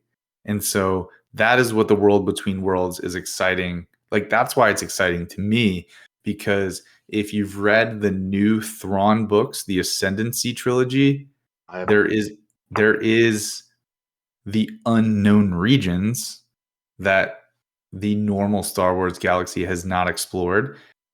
And that is like a world of stories that they could tell that is not related to the Skywalker saga, right? Is a whole world, a whole galaxy full of stories that we know nothing about, that has nothing to do with Skywalker or somehow Palpatine returned. you know what? This is again complete side topic tangent, but this is something that I've always thought about and always thought would have been wicked cool. Is if a very large Imperial fleet with a superstar destroyer happened to hit like a fucking wormhole and just ends up in a different place, different time, you don't know where, and it ends up in the fucking Star Trek universe. Shows up there, and Captain Jean-Luc Picard pulls up in his little Enterprise and looks at that and goes, "Yo, homie, we out. Can I get Starfleet Command like on the I red can phone immediately?" And then I'm gonna watch this fleet, this massive Imperial fleet, just rain fucking hell just decimate. on Star Trek. Just rain down complete. I've had this debate with some people, that friends of mine that are Trekkie fans, and you know what they always come at me with? Well, the Borg. The Borg will show up, and I'm like, dude, fuck your Borg. Do you know how many fighters we have? Stop it. Hey, we got the Enterprise. Again, do you know how many fighters we have? Bombers, interceptors, fighters, small cruisers, large cruisers, star destroyers, super star destroyers. Just stop. Just stop talking. If anybody there in chat disagrees with me and wants to fuck with me on this topic, please. But I'm sorry, I hold firm. I have thought about that for goddamn it 30 years. What the fuck would happen if an large imperial fleet met Star Trek? I'm sorry, I think they're going down. That's just me. Let's go to viewer questions. I got you right here. I think we had a few. Okay, so first one is from E-Ray Crafting Way. All right, lads. Next GL is up. JMK. Let's hear them mods. All right, Jim Master Kenobi. Hold on. I can tell you I'm going to follow suit, and with my normal GL modding strategy, not speed mods. My JMK has an offense set and a health set. With the speed arrow, an offense triangle, tenacity cross, and a protection circle. Hey fellas, how you doing? How much longer you got? Couple of minutes. And viewer questions. How's that pick six, buddy? Yeah, fuck off. I saw that shit. Dude, I called that out live on the show. Oh shit, pick six! I want to see what the stats are of how many Mahomes throws that have been intercepted that were tipped by the fucking wide receivers. Hey man, happens to the best of them. Even happened to Tom Brady, the GOAT. Oh yeah, I know. I'm not mad. It's a good game. I mean, win or lose, I'm not gonna be real mad, but it's a good name. I actually have a speed health set, to be honest, but Okay. my triangle is very good for speed, crit chance, and it's a crit damage primary. So my crit chance and crit damage is really good on my Kenobi. He's 560, so he's fairly fast. Is he Relic 7 or Relic 8? He's Relic 8. You never, never put him. Mine is Relic 7, and he's 518 speed. What's your physical offense?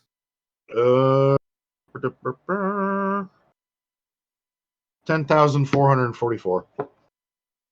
11,451 at Relic 7.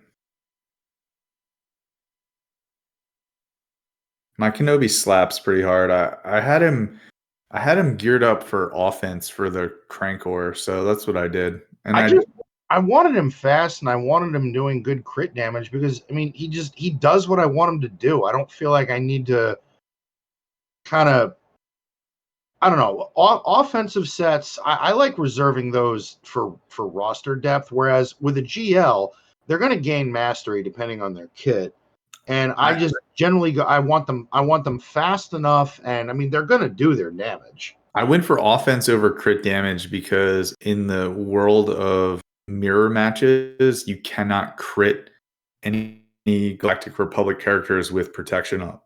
That is true. So I wanted base offense, which is why I did that. That is true. Oh, that mirror match. Secondary question from Crafting Way. Bonus tune this time. How do you believe cats should be modded? Oh shit! Speed. I think mine has a speed set. I'm gonna say now, homeboy's gonna make me go look. I think I have an offensive set on mine. To be honest, I know she gets so many bonus attacks. I just never. Oh no, she's health and speed. I stand corrected. Yeah, mine's health and speed. Mine's 346. My speed is relatively low because I kind of. She doesn't have to be super fast, but like mine's at 325. I feel like that's fine. Yeah, she doesn't have to be super fast, but I don't intentionally make her slow. I know some people make her slow. I don't agree with that strategy. Don't they do that for mirrors? Like why do they do that? I don't know if I understand that. I don't know the answer to that. I think Pico Burrito maybe said something about it, or I know last week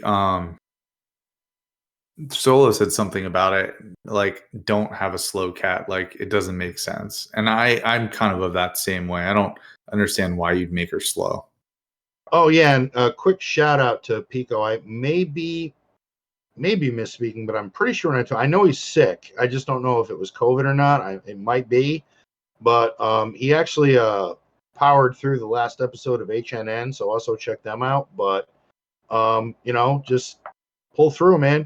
Hope you're feeling better.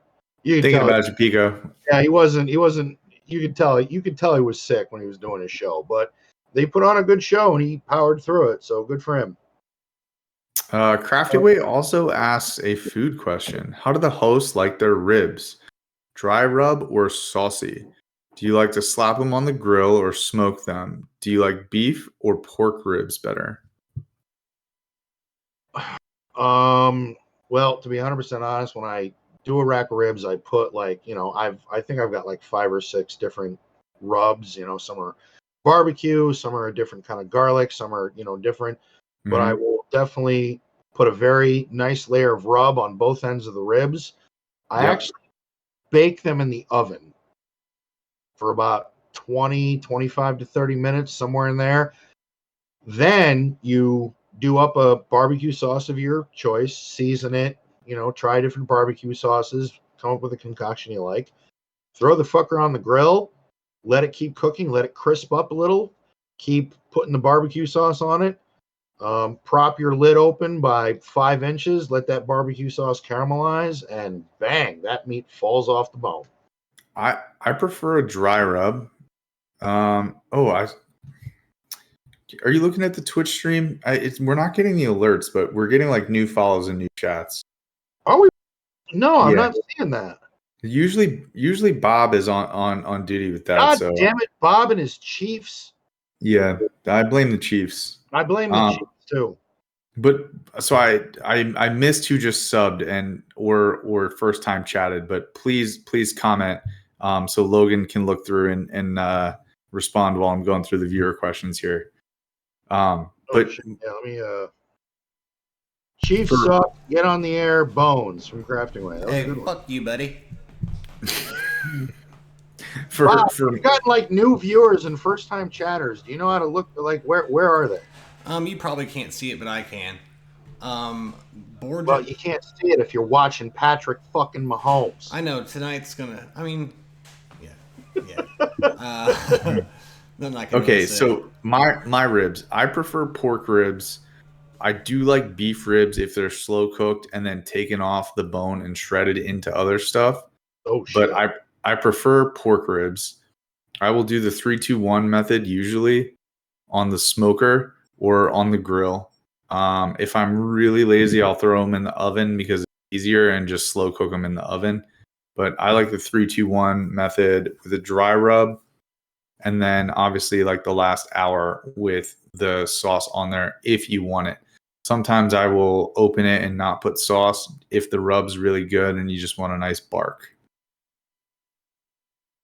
There you go. Bob, you still there? Motherfucker, another commercial. All right, I'm going on to the next question. It's from Drew. For the first time person, I apologize because Bob was supposed to do that and he went back to Patrick Mahomes. So Drew, next question is from Drew. What's the best way to cook scrambled eggs? I'm sorry, repeat that? What is the best way to cook scrambled eggs? Well, again, I've seen 2 different ways you can cook them. Most people in this country don't like it done the way the French do. More people like it the English way, where it's fluffy, and a lot of places in France and different recipes that I've seen, it's I don't want to say more watery, but it's not fluffy. It's more like it kind of almost reminds me of applesauce. That sounds disgusting. Well, it's I'm not a big egg person, but if I make scrambled eggs, I'll put however many eggs I want in the bowl. I'll splash a little milk in there, scramble them up, pour them into the hot pan, and then add whatever toppings I want. I don't ever eat plain scrambled eggs. That's gross to me. No, see, I'm not a big plain scrambled egg fan either. If anything, dude, man, you put a mean fucking omelet in front of me, and I'm all over it. Hash browns and a Western omelet. Yep, count me in. And then Drew responded to your response in the server and said, "Should have put a disclaimer on that question. Bones cannot answer the Waffle House way." No, Bones can't. I don't. I need to kidnap Bones and his wife for like a week and take them to some really decent restaurants and show them like what food could be. Like, I almost feel like that should be a mission in life at some point. Like maybe that should be my next attempted free-to-play goal, that I just save up all the money and kidnap those 2 and feed them. No, it's a terrible idea. I'm not going to do that. Next question is from Jellyfox. If you had the option to go ahead and trade back an Omicron, would you? And then it says, e.g. Boosh Omi once the crate raid is done. I feel like that's too simple of an answer. I've said it in previous episodes. I'm not going to trade that back because it's made my Java runs easier and it's given me extra time and it was worth the spend. And I feel like eventually we all knew it was going to happen. Yeah, of course. So that I'm not that I'm not going to stress too much. I do remember reading this question, and God damn it, I had an answer. And now I'm kind of There is one that I feel like I don't need that I could take back, and it is the Star Killer special where he clears debuffs clears buffs. I feel like I don't need that Omicron. Like Star Killer will do his job without it, and I could take that one back. First Order TIE Fighter pilot. Yeah, I never did that one because I wish I could take it back. I wish I could take it back. It now sits on my bench. It doesn't do shit. And then, like, do you think a reasonable trade back would be a whole Omicron for 10 materials? Like, not getting the whole thing back. Think of 2 Toons right now. I would probably do that with Zam and First Order TIE Fighter pilot. Oh, see, I like Zam. I still think Zam boosts the. How? Where? With what? It's just annoying because they're all so much faster. That's good for offense, but I feel like bounty hunters do what they need to do without that. I mean, it's a nice bonus. It's an insurance policy, but it's an extra thing to think about. I understand your point, but I would leave Zams on. Like, here's an Omicron I've actually slacked on, and it's weird. Sometimes if you don't see it, especially in the back, and you haven't planned for it, sometimes Tuskens in 3v3, man, if you don't have a team that does good AoE, that is a pain in the dick. I have looking both. through your roster going, nope, no AoE. Nope. I have both the Tusken Omicrons, and I enjoy them. I need to see what people use against them, but I enjoy putting them down. If you don't know what you're doing, it is awful. It's dreadful. It's absolutely awful. Actually, one of my 3v3 rounds I lost because of that. Because it was in the back wall. I did scout him out. It wasn't in his history in 3v3 and went, okay, and then I saw it there and went, oh, motherfucker. I didn't plan for that. Next question is from Aussie Mike. Thoughts on what Leia's ultimate is going to be? Dude, that's a really good question. I've actually given this some thought, and to be 100% honest, I don't know. I mean, I imagine it to be something similar to Jedi Master Luke, where he grants like a bonus to the team, and then all of a sudden they're just like potent, and their offense is like through the roof. And it makes me think that because during Crumb's video, he said something about 3 tanks. Right. So like survive, and then yeah. Boom. And we already know that Drogon is going to put out the fucking hurt. Like that dude is going to put out the pain. Oh yeah. The rest of it is going to be durability, and then R2 stunning and burning everybody. It's just going to be outrageous. Trying to catch up to Chopper. And you know Leia's kit is going to have more offensive bonuses to Drogon, and he's just going to be fucking murking people. Yeah. All right. Next question is from. Hold on. Let me go back to that one thing. Crumb did say one other thing. He did say something about the 2 other tanks that could go with this team, and Old Ben and Kanan. Yeah, I want him to be wrong because I'm sorry. I'm starting the movement right now. God fucking damn it. I want one of the tanks to be Stormtrooper Han. I like that. I think I like the fact that when he taunts, when you hit him, your team gets 25% turn meter every time he takes damage. And at the start of his turn, each enemy unit potentially can lose, I think, 10%. Something to that effect. He has some weird ability that they gain TM and he removes TM. I mean, old Ben, what is he really bringing you? He's bringing you that one wave. Like, woo! That's it. That's all he's. What the fuck is he doing? These are not the droids you're looking for. Exactly. That's it. He's gonna mind fuck you and go about his merry way, and probably die. He doesn't hit very hard. He's gonna collapse into his robe. That's what he's gonna do. Like I don't see where I don't see how he fits into that team. So I'm starting a movement. God damn it! I hope all the viewers, everybody gets with me on this. Stormtrooper Han needs to be on the Leia squad. He's one of my favorite tunes. I'm on. No there he is. fucking shit, dude. Glad I get some support. Here we I'm go. on Let's that. start the movement. Like, I don't have a reason to relic him yet, but I can't wait to get like a Sauna team or something, GLA or whatever, where he's useful somewhere. Not pulled the trigger. I have been waiting for a reason to put him to Relic 9. I love that character. I do. I love that character. Also, I want to bring it. Also, one of my favorite toys ever was the Stormtrooper and Luke figures with the removable helmet. Like those were like my favorite figures as a kid. Those were cool. I do remember those. And just the idea of them in the Stormtrooper outfits, you know what I mean? It's cool.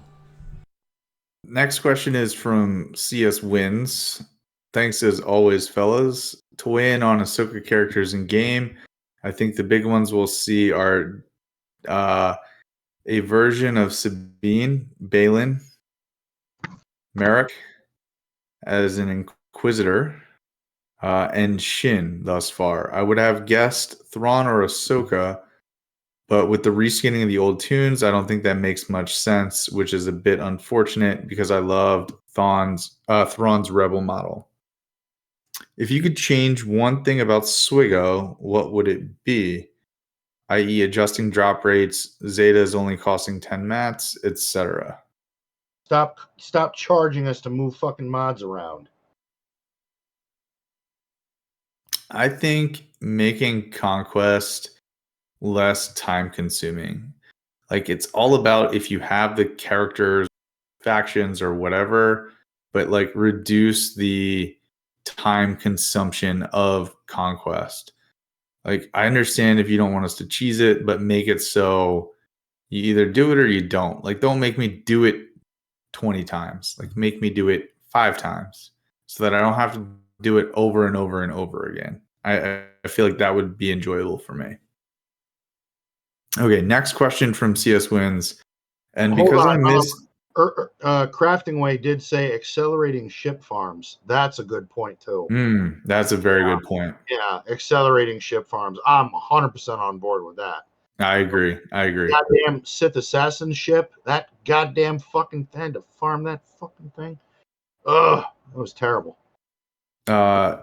CS Wins also asked, because I missed food questions last week, here's 2. 1.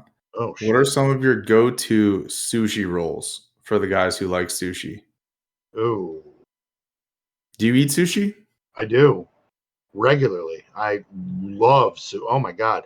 To me, there is nothing better than going to a nice Asian restaurant, getting some sushi, hot sake, because I know some people don't like it, but hot sake is fucking amazing with Asian food. It is just so fucking good.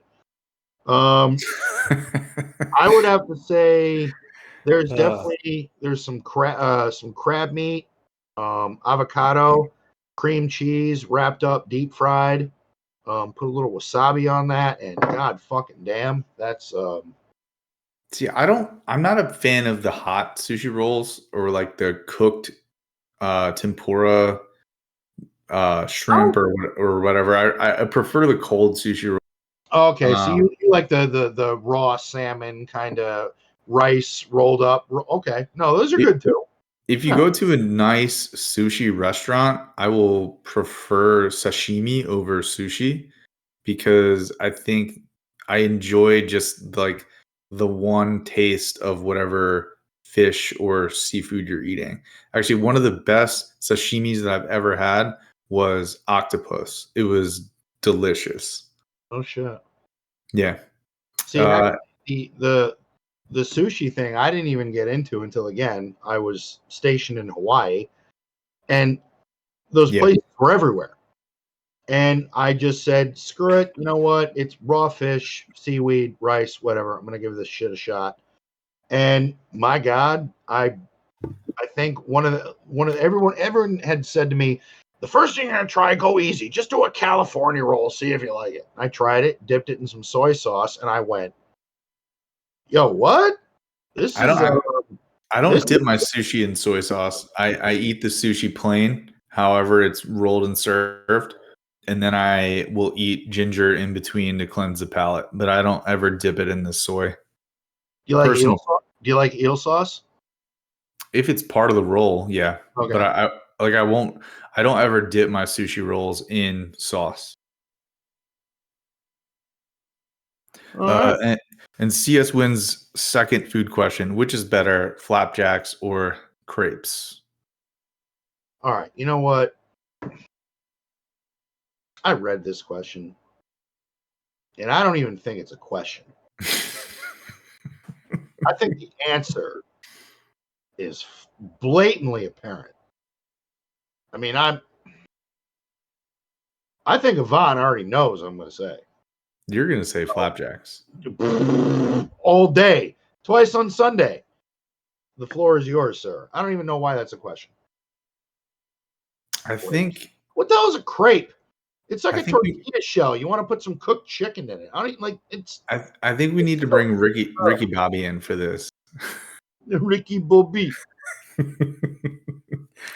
I do enjoy a crepe, but I've never made crepes, and I would rather have pancakes. I've never heard them called flapjacks. I take that back. I've heard them called flapjacks. Personally, I've never called them flapjacks. They're just pancakes. But I like a pancake with some chocolate chips and a heavy side of bacon. You had me at side of bacon. So I'll give it Next question is from Sardokar. Has anyone ever tried putting chocolate milk mix into goat milk? And I do just want to say, I do listen to other content creators, and I swear to God, they get some really, and I'm not bitching, I'm just saying they get some really in-depth like Swiggo questions. And I feel like Avant and I are like master chefs just talking about fucking food at the end of every goddamn show. But the best part of this question is motherfuckers. It's okay. The best part of this question is Pico Burrito's response. I think I remember what it was too. So I read the previous question and you were answering and I was reading the question. So if you rewind like 2 minutes when I laughed out loud, it's because I read Pico's response. Oh shit. He said, "For fuck's sake, man, put a warning on that shit."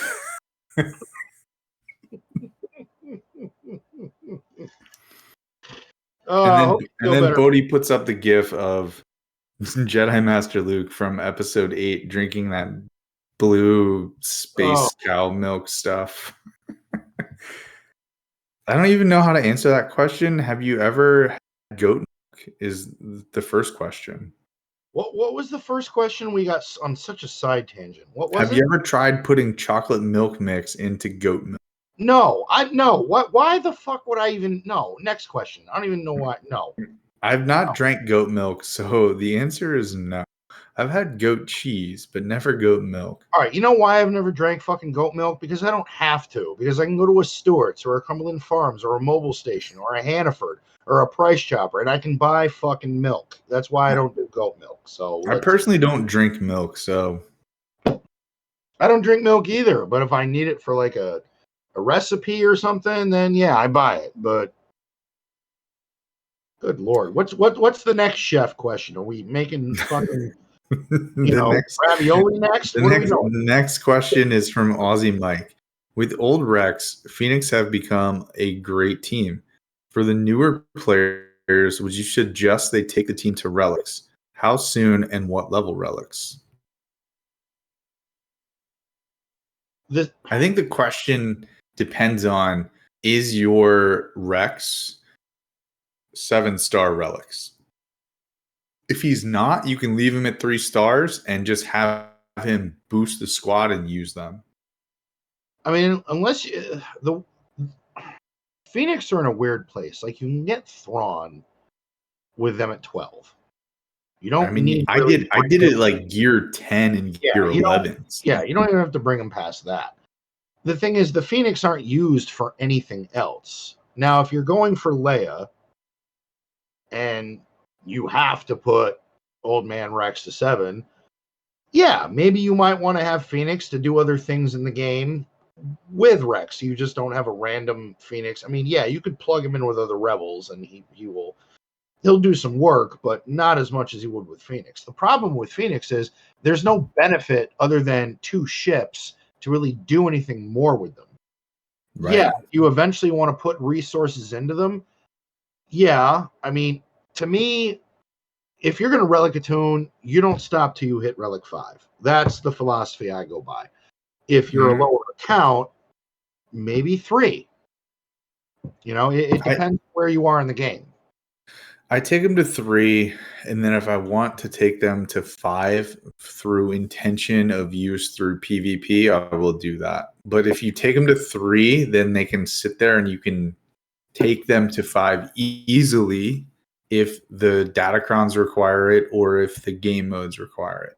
Okay. But it depends how much signal data you have and what you want to put your resources into. That's the big thing. And I'm really hoping I think this would motivate people because obviously CG wants to push players into the position of we want you to go after the newest stuff.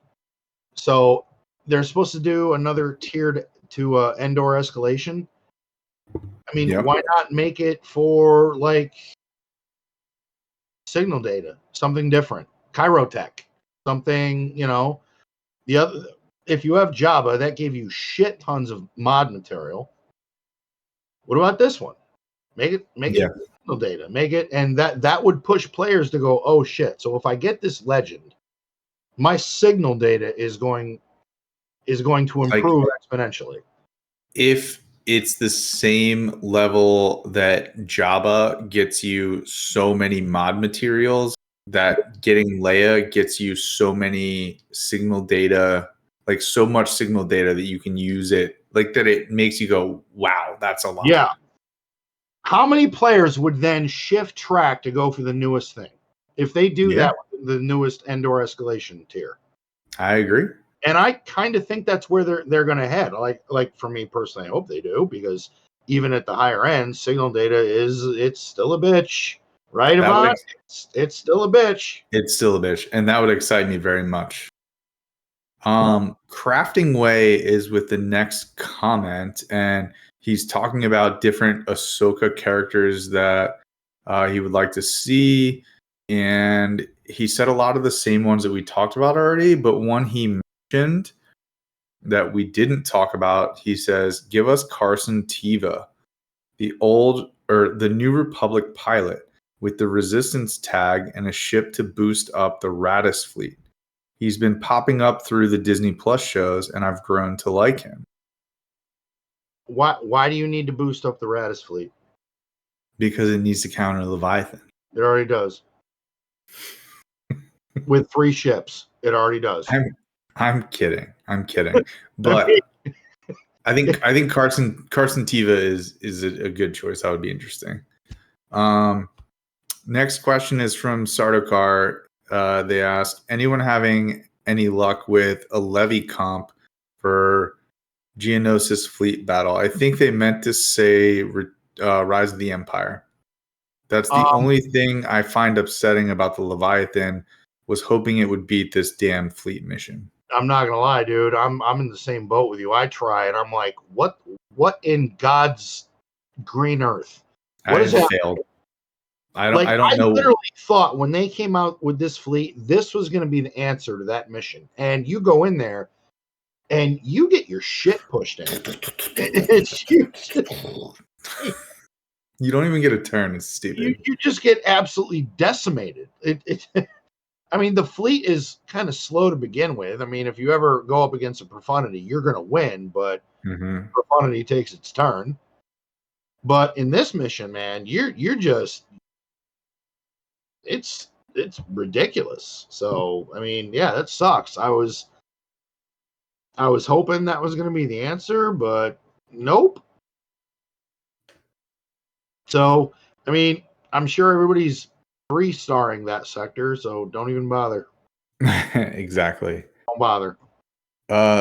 So the final viewer question is, is from Brill Council.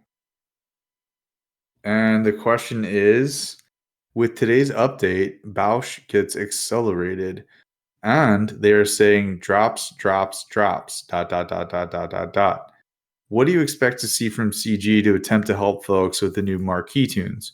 Will the last 3 finally get nodes to farm shards from? We kind of already touched on that, but Boosh gets accelerated. Oh, you mean the bonus drop thing for the month? no. So like if you farm her on the hard node, instead of 1 shard, you get 2 shards. Oh, I mean that's really good for people that are going after Jabba. Outstanding. Yeah. But what was the rest of the question? There was more?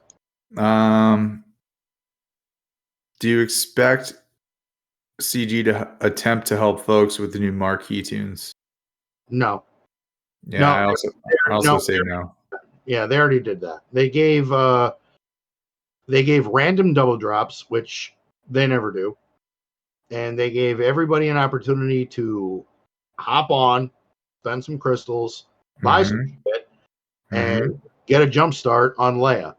Because I'm telling you right now, Leia in the upcoming 6 months to 8 months is going to be very important in this game. Raid, resources, I mean, GAC activity.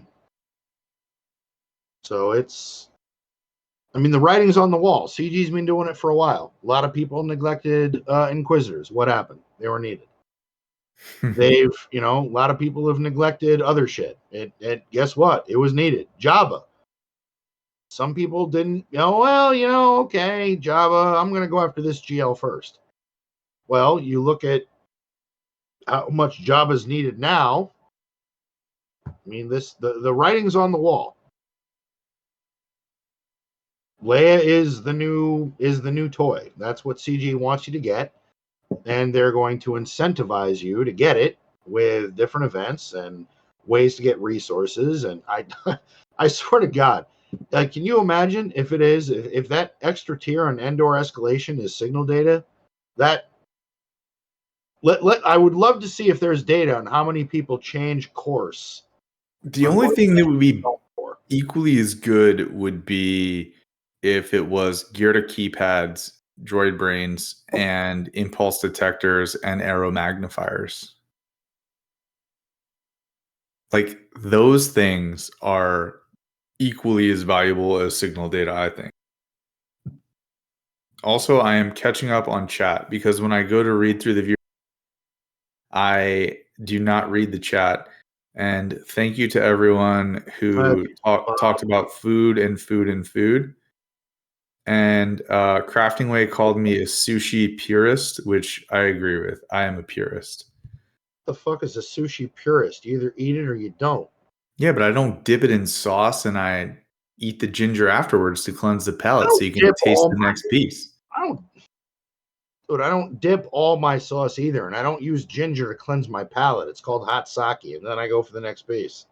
Please defend yourself because I'm judging you so fucking hard right now. I don't dip every sushi roll I get in the sauce. There's some that I read the recipe and I go, okay, that should be eaten as is. But I don't do ginger. Like, hey, pass me my little ceramic cup with hot sake, and I shoot it, cleanse the palate, and we go on to the next bite. I do prefer the fresh ginger over the pickled ginger. I don't do either or. I love ginger. It's delicious. I actually made dinner tonight and put diced ginger in it. Korean beef wraps. Where's Bob at? Are you here, Bob? Yes, I am. I'm here. Okay, you are here. I meant by rock. I just sat down. Tricks with TA-1 Mark 6 Interceptor, Scythe, Reinforced with Defender, Gauntlet Starfighter, and TIE Burner. TIE Bomber. No, I know. I'm still trying to figure out what the hell he's asking. So you're basically using the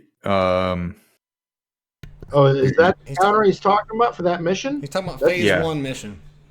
Yeah, so Dark Side phase 1, you're using the Executor instead of the Leviathan, but you're using cast, it looks like. Oh, Avant, you said, what sorcery do you use? That is sorcery if you're beating that. I have heard fleets like that are working, but I heard it. I don't know if, I've heard it's RNG dependent. So, Yeah, I don't know. Bob, how you feeling about this game, man? Swugga? Or no, this game, it's scary, man. I'm sweating. But you know what? Honestly, we're beating ourselves. These fucking wide receivers aren't catching anything. And so when you see Mahomes' stats tomorrow, it's not him. He's putting them on right in their hands. And they're throwing them up in the I'm air. gonna have to sit on the couch and watch the end of this. Yeah, so let's wrap this up, boys. I've been peeking my head over, and you're not running very efficiently on offense. But then again, neither is Detroit. Your defense has actually been doing some work. Yeah, they're missing Jones though. I can tell. Because I think this would be. Well, yeah, they're missing Jones, but you're missing Kelsey more. Yeah. You don't have that middle of the field, 3rd and 5, 3rd and 7. But I'm telling you, man, Mahomes is getting them in there, and there's been about 6 drops. And Kadarius Toney has 3, and that dude has the best hands I've ever seen on somebody. So, dude, it's He's also a bum. He's a bum. The Giants wish they kept him. It's week 1, Super Bowl champs, Lombardi Trophy. Come on, you're gonna be all right. And honestly, Travis Kelce probably could have played. I agree if they kept him out. Same here. And even if they have to keep him up another couple weeks, I kind of want them to see what it's like without him. You know? I don't know if I'd go in the next couple of weeks. You have the 3rd hardest schedule in the NFL. My medical advice, in my professional opinion, Kelsey should be out 2 weeks, maybe 4 weeks if you're being conservative, if it truly is a sprain with his hyperextension. And I'm gonna like go into these like web pages, the like Chief fans, and I'm gonna say, hey, Dr. Avant Doc says that it's gonna be about 3 weeks on the leg, guys. Well, that's Dr. Avant, PhD, motherfucker. Get that right. What do you think docs means in Avant Docs? Right? I think you've told us, but I don't remember. I'm gonna be honest. I honestly don't remember either. I kind of made it up. Docs. I'm sorry. I just realized what you're saying. Yeah. Okay. Good job. Oh my God in heaven. Go back to the Chiefs game. You are a doctor. Yeah. So are you guys ready to wrap this up? Because I'm ready to go back. Yeah. No, we're I think we've covered everything. Folks.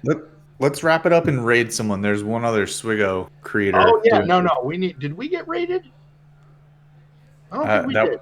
That's a Bones question. No, I don't see a raid. I don't think so. We only got one follower, and that was Borgie Man. Thank you, Borgie Man. Okay. Hey, thank you, Borgie Man. Thank you very much. Okay, so let me pull up something. I think your guys' face will disappear here. Twitch. Okay, thank you to all the listeners for tuning in tonight on NFL Opening Night and hanging out with us. We look forward to chatting with you guys next week. And as always, put some good questions into the Discord.